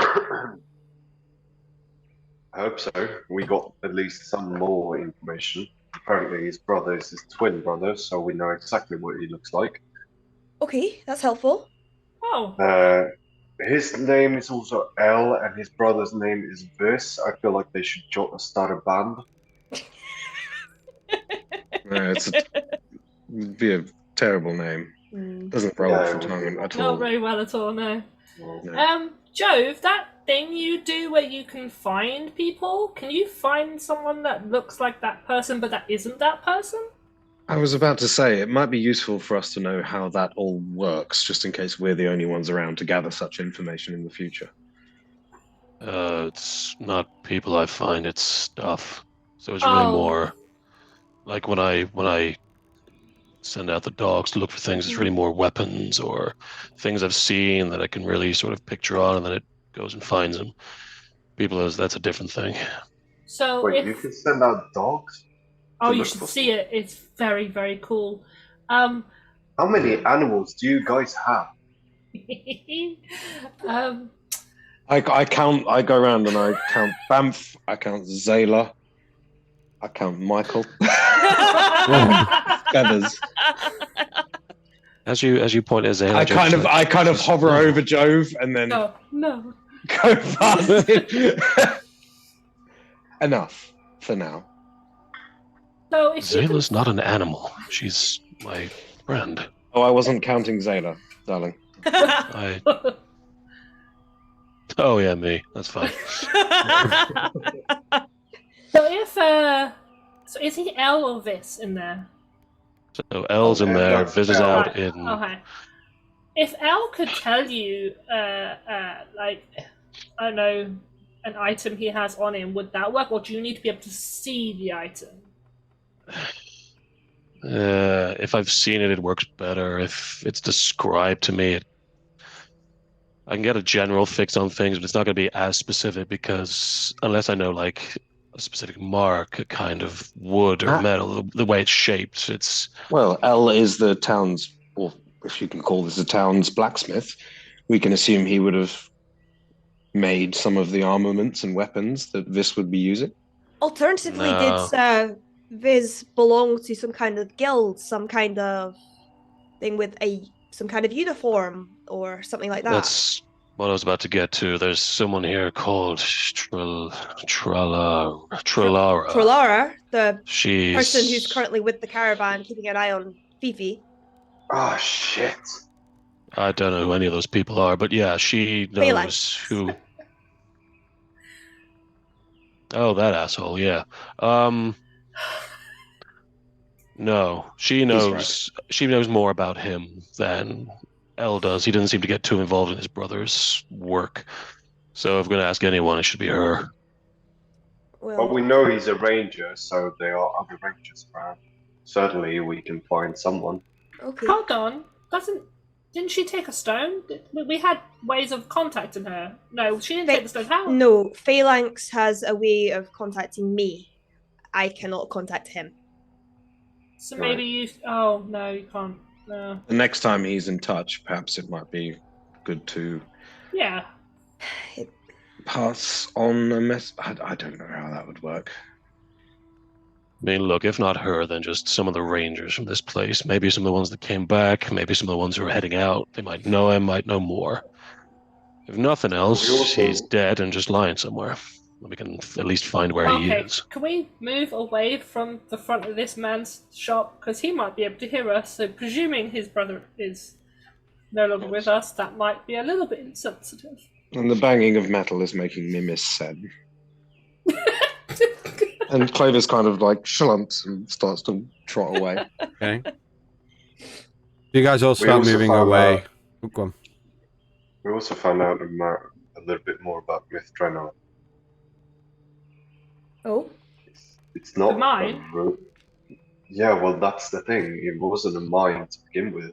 It was apparently it's thousands of years old, and it was a place of dwarven worship. But they started apparently digging underneath it, and from what Elle told us, he told us a story that he had as a child that apparently they dug too deep, and they awoken something down there, deep in the mine. They started digging in a temple. Why would they do that? Underneath, yeah. Well, over the years, apparently, this place of worship has turned into multiple things, mine being one of them. Huh. I mean, just because it's a place of worship doesn't mean it couldn't be two things. I mean, if you worship the earth, you'd go into it, wouldn't you? Yeah, no, I would worship at a tavern anytime. Would this be something that, with a religious background, Nope. I know that's common practice? What's common practice? That dwarves like to dig in their temples. You wouldn't know.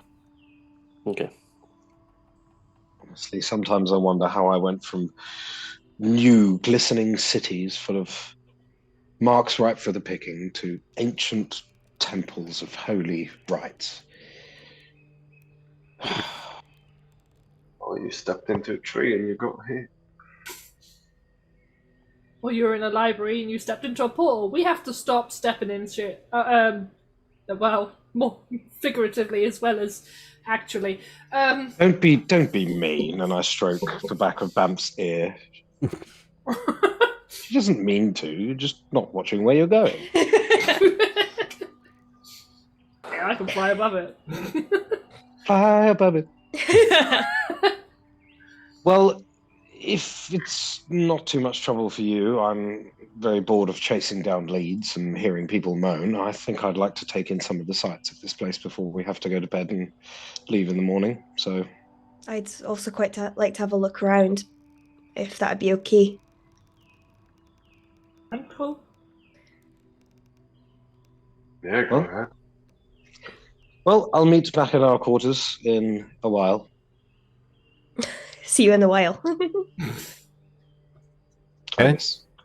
Kicks up his cane and starts to swagger off to just. And all I'm going to do for the rest of the evening is just look for interesting shit.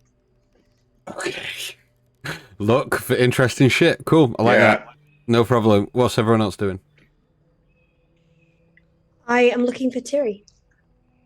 Okay. Interesting. Anything from anyone else? I would like to go and find Killian. Okay. Got your work cut out for you here, Dan. That's fine. Anything else? Fetish is just going to head back to the place that we have been going to rest. Hate the tap. Okay. We'll see about that. Yeah. There's copper in them pipes. Anything else from anyone else? Probably just going to go check out the food markets, local things, see what counts as a dish around here, seeing as there's no actual protein, it's all fruit and veg. So go peruse the local stalls and see what I can pick up, and then back to the house. Okay, Michael.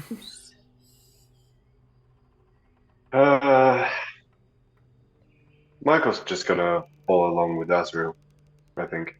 Okay, so just so I'm clear, Clovis is going. No one's following the lead that the blacksmith gave us. No. Nope. Nope. So just to be clear, well, isn't Killian one of the rangers? No, we got a specific name. Yeah, but she's not here. Trillara's not here. Yeah. Hey, I might wander by that area. Okay, so just to be clear, Clovis, you're going in the search of cool shit. I'm looking for interesting stuff. Yeah. Ashar, you're going to go and deal with past trauma. Jove, you're going to go and find a vegetable or two. Feathers, you're going back to the house to steal some stuff. And Azrael, you're going to find Killian.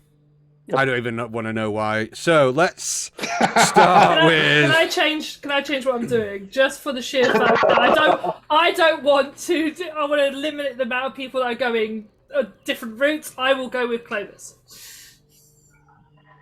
Just so. I mean, it doesn't matter to me. It doesn't matter to me. Why is that a good idea ever? Now things are going to get interesting. Realising there's only limited shit she can steal in the house. Okay, so let's start with Jove. You take your time wandering around the Glen of Alavan. There isn't so much market stalls as such.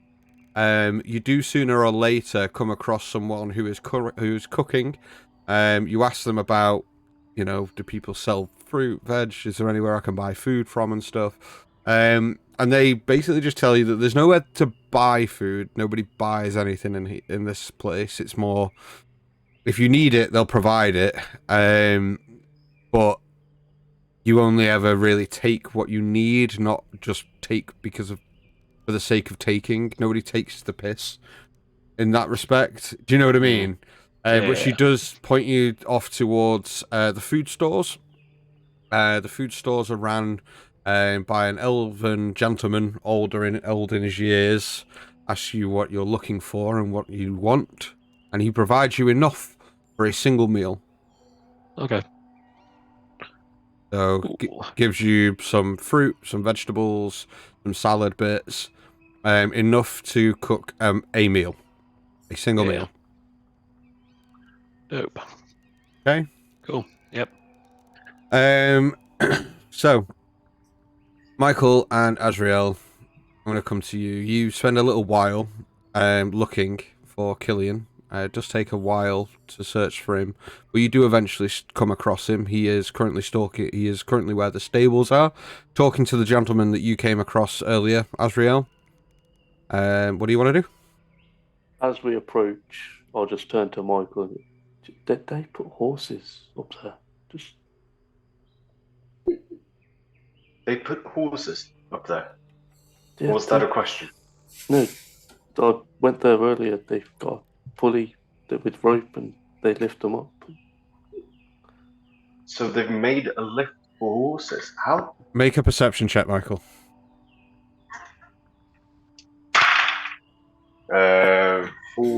15. 50, you don't see any pulley system at all attached to anything, and no visible sign that a lift has been built in on or in the structure. Are you completely sure that they Yeah, actually lift horses up? the guard that was standing there, he told me. Have you seen a lift, or do you think he might just be pulling your leg? I didn't see a lift, but there were owls up there. Yeah, but owls can fly, right?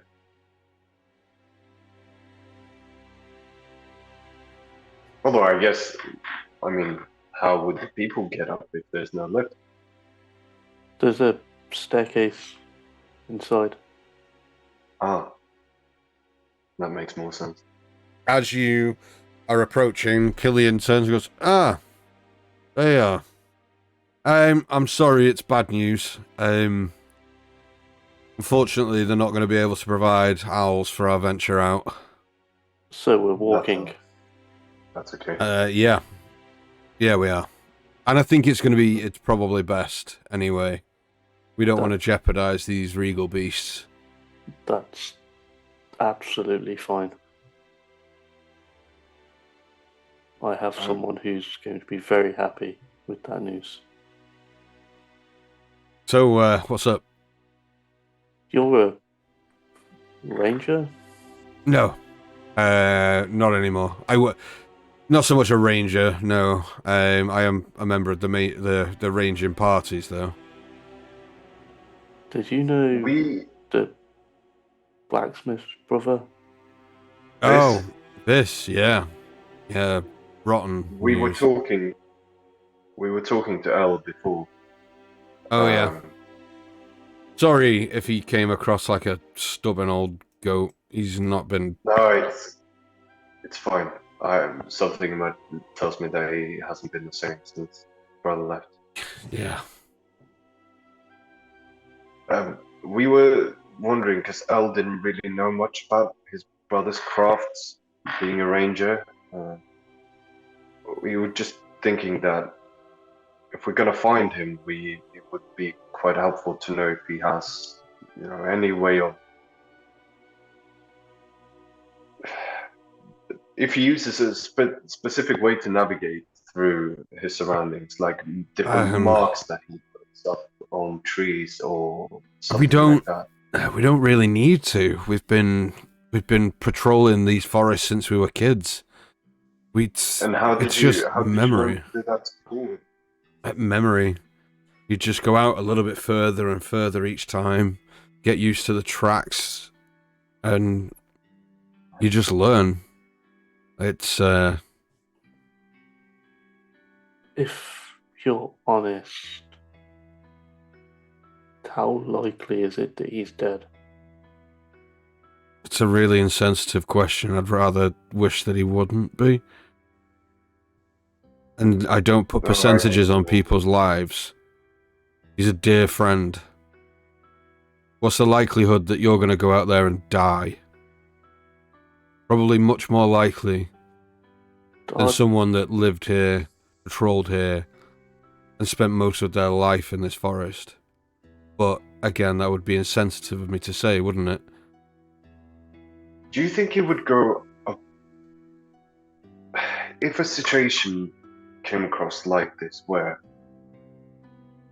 I'm just assuming because obviously I don't know, but I'm imagining that the ground would be the polluted thing first, sort of bushes and shrubbery and things like that, rather than actual full-grown trees. Do you think he would go sort of above ground, so to speak, up in the?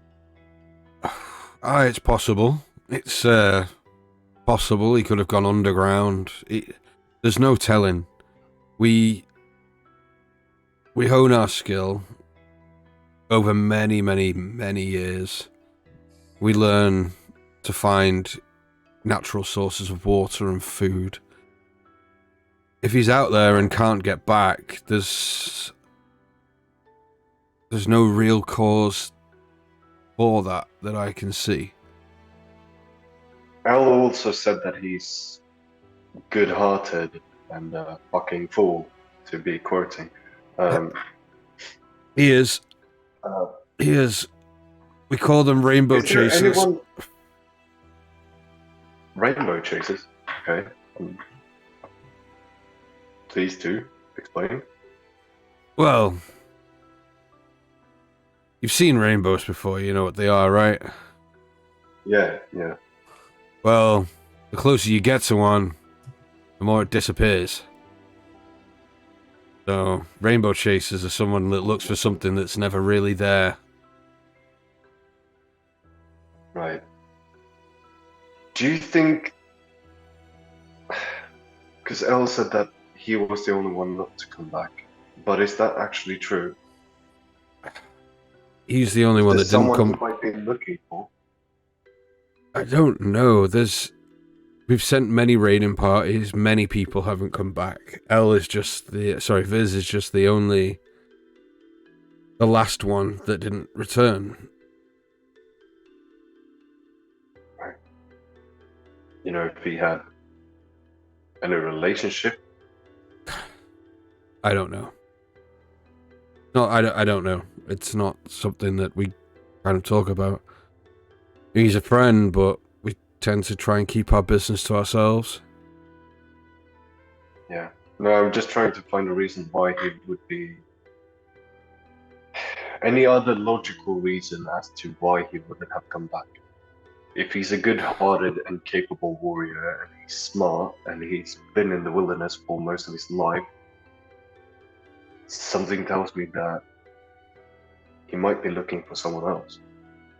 Yeah. Or, like your friend said here a second ago, it might be the worst. I'd hope it isn't, but we've lost so many. Should we bring him back if he is dead? Yeah. I think so, yeah. What would you do? Would you just leave if you found him? You just leave him there? No, we can bury him and mark a grave. No. He's one of ours. He's one of the Kirikatoro. We have our own burial rights.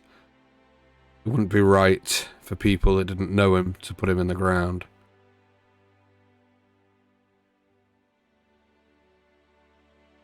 I'm sure you're not aware of our burial rights, the planting. It's not something that I'm familiar with. Normally, you just do a pile of rocks. Yeah, that's not going to work for us. If we do find him, we'll be bringing him back, as well as any others that we find.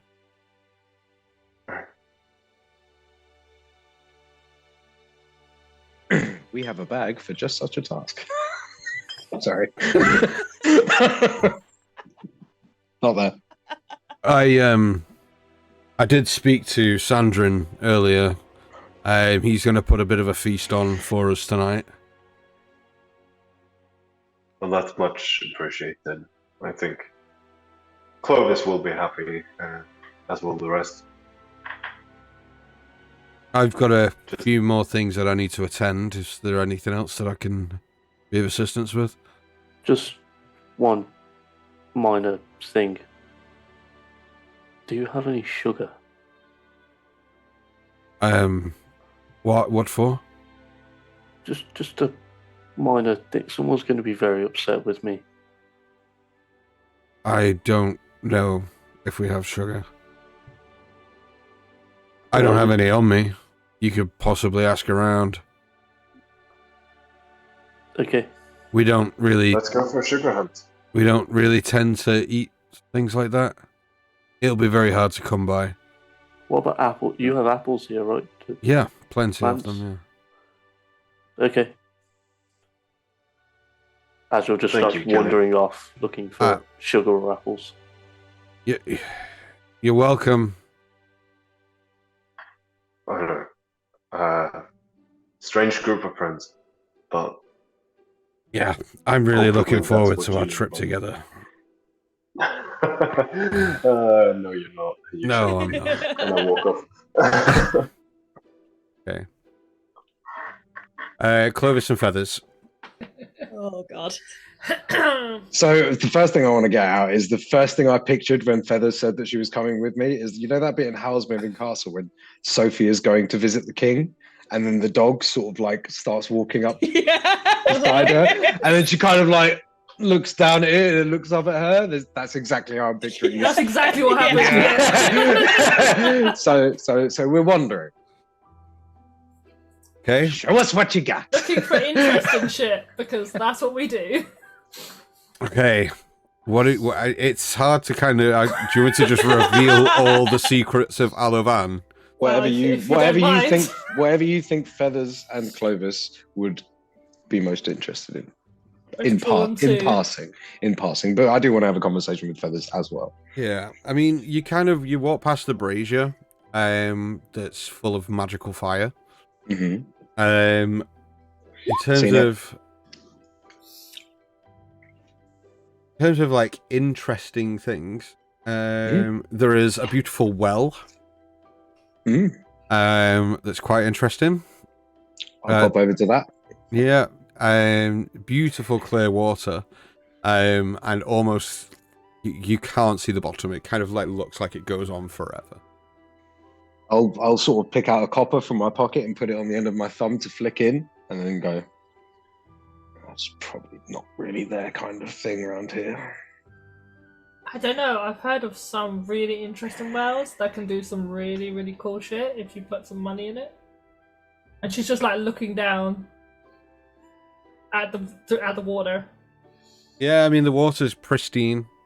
Can I see if there's like a shine of coins at the bottom or anything? You can't see the bottom. See the bottom. No, okay. That might not be this sort of well. I mean, it's pretty, but well, can't help. I'll flick a copper coin into the water. Yeah. Go down the well. It splashes in, and you watch it kind of like float down and out of sight.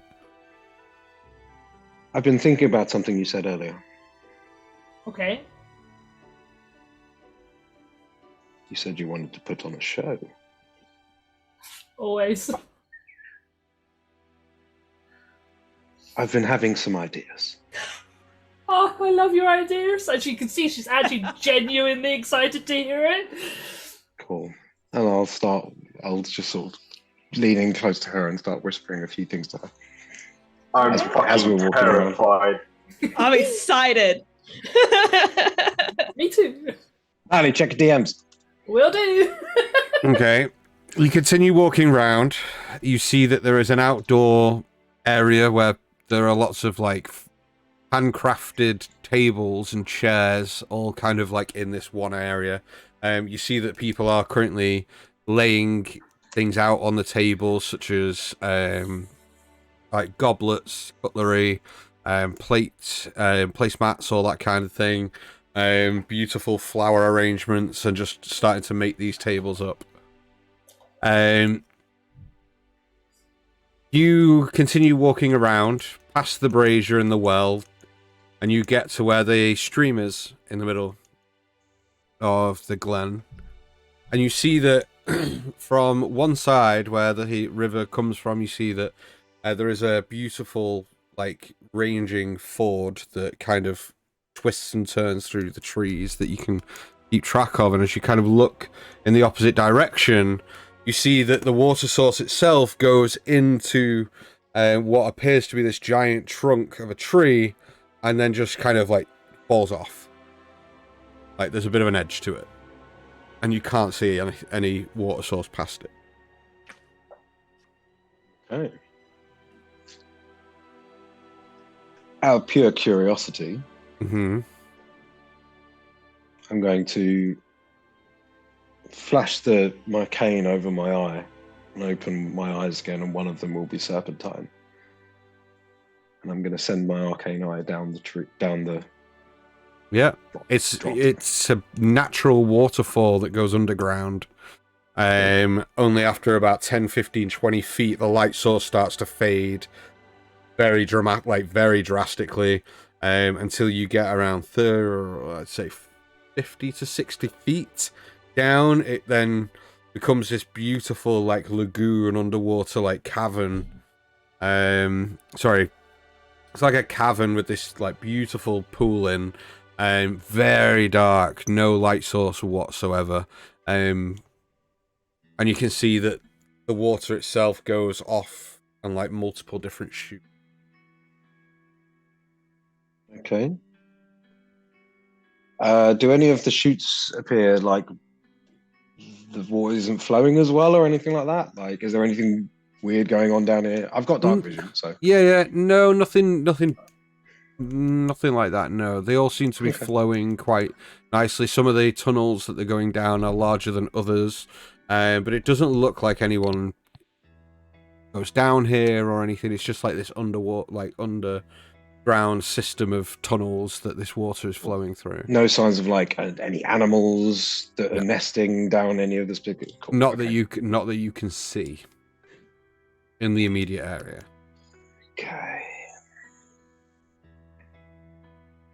How many passages are there? 4. 4. 4. There are 2 quite small passages, and 2 rather large ones. What's the second one from my left? So it goes small, large. So from the left it goes. I'll go the furthest right large one, and I'll just send it down to have a little look. And I'm just curiously, while I'm chatting to Feathers about some of our plans and some of the crescendos of our performance, I'll just be with the other eye, just having a look. Yeah, no problem. I mean, you send the eye down this passage, it kind of just winds throughout this this natural formed tunnel system, where the water torrent, the torrent of the water has carved this out of the earth. There's nothing of note. You do see that it eventually joins with another body of water. And the water is, I'm going with the current, so the current is flowing away from the tree. Yes. Okay, fine. Cool. I'll just keep doing that. Okay. Anything else that you and Feathers want to discuss? Nope. No? Okay. Well, we have, but yeah. Yeah. We've been discussing. Okay, that's fine. Then Asha, we will come to you. Okay. Yeah, so I'm going to find Tiri. Okay. You walk around the kind of northernmost parts of the glen, and you don't seem to see him. And as you kind of like come back down towards the river, you see that off to one side on a rock within the water, that's kind of the rock raised above the water, he's kind of sat on that, legs crossed, just kind of. Asha rolls her eyes and picks up a pebble, pelts it at him. At him, or the water near him? At his shoulder. At his shoulder. The pebble hits and splashes in the water, and he just immediately, like, as he opens his eyes, they immediately meet yours. Like, he goes, "Come over here." And he stands up, and as if, like, he can walk on the water, he quickly steps and just across onto the ground near you. Hello. Hi. I'm sorry.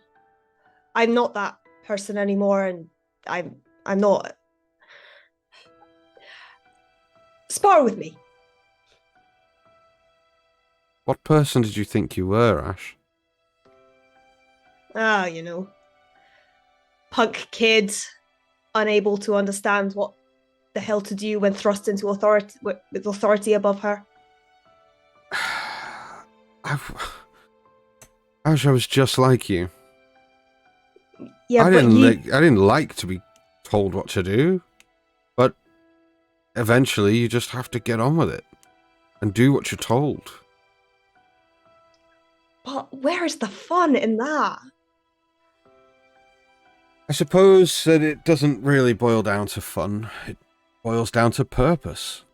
And before I went there, I didn't have any.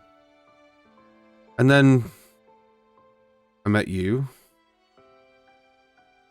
And things were great. For a really long time. And then you changed. You grew bitter. You despised me for some reason. What do you mean? I grew better. You are the one. You grew better. You Bitter. bitter. Oh. Yeah. Never mind. Yeah. You just got bitter and, quite frankly, mean. I know. I was didn't ups- I didn't deserve that. No, I you thought didn't. I thought we were friends. We were. Not my fault that you weren't as good as me. And as you kind of like look up, he's kind of smirking and smiling at you. Well, how about we see who is better now? Oh, I don't know if you want to do that. I really kind of do, though. Are you sure you can remember your teachings? Because I wasn't sure that you were listening. As he does, he kind of like drags his foot round in a half circle and turns and just... So he's kind of side onto you and kind of like raises an eyebrow. Ash kind of mirrors the movement on the other side and just kind of puts her like fist in a like ready position. So, trust me, I may not have been listening in those teachings, but life has taught me a fair deal. Then hit me, if you can. All right, And he doesn't raise his hands. He just kind of like leaves them. I look like I'm going to punch, but I fake it out and I do a leg hit. I do a roundhouse kick. 1 second. Just 1 second. She's bloodthirsty. We don't have Stop to her do this before she whole kills thing. again. I was going to have a spar and ask about why the order sent him, but you know, we can have this out because that's fine. fucking fun. Oh, music change. Okay. I've been listening to music this whole time. So he kind of looks at you. Yeah. And you pretend you kind of like bait and switch and throw one and throw the other. Roll to hit. 20. 20. Woo! As he goes to block the first one, he kind of like puts his hand up and you clock him once on that side, kind of looks at you and goes, okay. And rolls his shoulders and puts his hands up and just opens his hands to yours and goes, come on. Okay, I will unleash. I will kind of go. I'll go to punch his hands as though we are literally just sparring, but then I'm gonna go up and also kick him in his nose. As you throw the first punch, he grabs your fist, pulls, and doesn't hit you. He kind of slaps you on the side of the head and throws your hand back towards you. Too slow. You always were slow. I am going to charge towards him, but skirt on the ground, end up behind him. But as I kind of pull myself up, I'm going to kick him as I go up. Okay, I need you to make me an acrobatics check, and he is going to do the same. Once I find a dice that's the right one. An 18 acrobatics check. 18. Second. This one. Okay. As you slide on the ground and as you stand up, he steps on your knee and launches himself up in the air so that as you come up, he kind of like puts his elbows down and blocks your fist coming up and kind of like rides the motion of you lifting him up. And as he does, he comes and just hits his own hand back onto yours and forces you back down. And then he goes, oh, your footwork is terrible. I grab the arm that's attaching to me, roll us over and try and pin him. Okay, no problem. Maybe a athletics, contested athletics, grapple. Oh, natural 20! Let's go! Natural 20. He tries and he kind of like spins to like try and get out from under you as you're rolling him over him, sorry. And as he kind of like lands, you already kind of like dig your heel into the dirt, kind of holding his midriff down and hold yourself over, and you have his arm kind of like buried in. And he kind of turns and goes, you have been learning. I have indeed. And I let go and I do a back flick back and reposition myself for the ready. Hey, he kind of like looks, smiles, kind of stands up slowly, dusts himself off a little bit. My turn. Go for it. And he goes to throw a punch, and as his punch lands, he stops his fists, and he's going to attempt to kick your legs from under you, so that you're focused on the fist coming towards you. Yeah, he's doing the fake out. What's your AC? AC is 16. 16, he will hit with that, but just. And as you kind of like put the fists up to block his coming in, he kicks both of your legs, and as you're falling, you just feel his other foot on your chest as he shoves you, and you slide back in the dirt like. Kind of as I'm slid back, I look at him. I go, I learnt a few new tricks too, and I bounce out the astral arms. Yeah, she does. And you Let's go! Let's go! Make a saving throw. Say again. Oh, I have to make a saving throw. Yeah. Yeah. I'm afraid. Okay. Is it wisdom? What was it? It is a wisdom saving throw, yeah. That's a 2 + 2 is a 4. Okay. Okay. You bamf and you like call forth and summon your astral arms. And as you do, you hear a crackling of energy, and as you kind of look down, your arm starts crackling with this blue electrical energy up your normal arm, and Tiri just kind of looks at you and goes, interesting. That doesn't usually happen. And before you have any chance to kind of react and you're looking down at your arm, you look up and he's there, and he just goes boom, and thrusts his elbow into your chest. We're not going to take damage, but literally he just woof, and the wind is knocked out of you, and you feel yourself just falling back, kind of hard to breathe. He then steps back twice and turns and readies himself. Okay.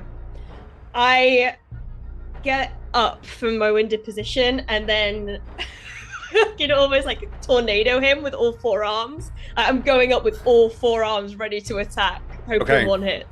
Okay, go ahead and roll me to hit. That's a 22. 22 will definitely hit. You kind of like boof, boof, twice with the astral arms. Your normal arm cracks him, and then as the charred arm kind of comes in for a back fist, it connects as he just blocks ever so slightly. It connects, and this explosion of electricity crackles all over his arm, down his side, and all over the side of your head. As you, boof, it kind of crackles from there up your arm, and it goes. Oh shit!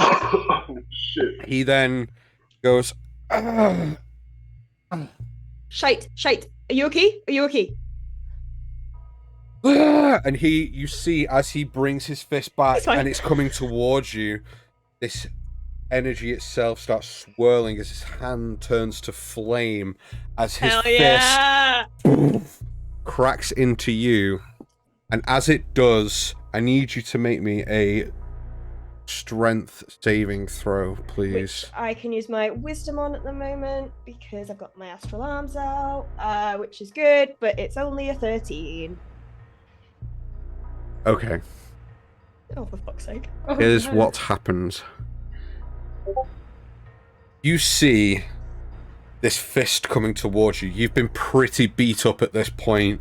This whole thing, as you're kind of like bracing for this arm.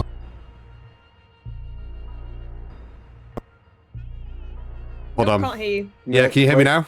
Yeah, there we go. Yeah, I just knocked my microphone. Sorry. As you are so focused on the inordinate amount of energy that's come from your fist as you've cracked into him, and this electric energy has come towards you, you're really not focused on what he's doing. And as you kind of look up and he's here with his fist in flames towards you, you do what anyone would do, and you bring all 4 of your arms in front of you to block, and all 4 of your arms sort of cross, and as this fist crashes into yours, this amount of force slams your own fist back into you, and there is an explosion of electrical energy as your hands cross and smash into your chest, and the energy and lightning starts crashing all over your body, but it doesn't hurt. You feel unharmed, but your hair stands up and starts to stand up on end and crackle and fizz as this blue wave of electrical energy crackles all over your body, and he stands with his fist out towards you but wide-eyed as he puts his hands up. And that's where we're going to end tonight's session. That was some Dragon Ball Z shit, man. Holy fuck. That's where we're going to end tonight. Dude! Oh, you just gave me and Feathers a week to plan out. That's a bad idea. That's fine. For those at home, apologies that tonight is a bit of a shorter session, but we are going to be back on Thursday night with Spelljammer. Yeah! That's going to be so good, man. I can't wait for that. I actually can't wait for that. That's going to be dope. But yeah, that's where we're going to end tonight's session. Natalie, I hope you've been making notes because you're going to be recapping next week. Definitely. Guys, thank you so much for sticking with us tonight. We will see you all on Thursday. Make sure you're there on Thursday because it's a brand new campaign. You get to see brand new characters. Everyone getting to know each other. It's going to be so good. Oh my god, the fun. party looks so cool as well. Yeah. I'm not going to show anyone. We're not going to tease that. So make sure you tune in on Thursday for that 6 p.m. Thursday. It's going to be great. Even I don't know what people are playing, so it's going to be really cool. My character is so stupid. Yeah, mine too. Dude, I'm going to give everyone. I'm going to tell people I'm playing a hippo with a gun. It's weird. So thank you so much for tuning in tonight, guys. We will see you on Thursday. Good night. Goodbye. Bye. See ya.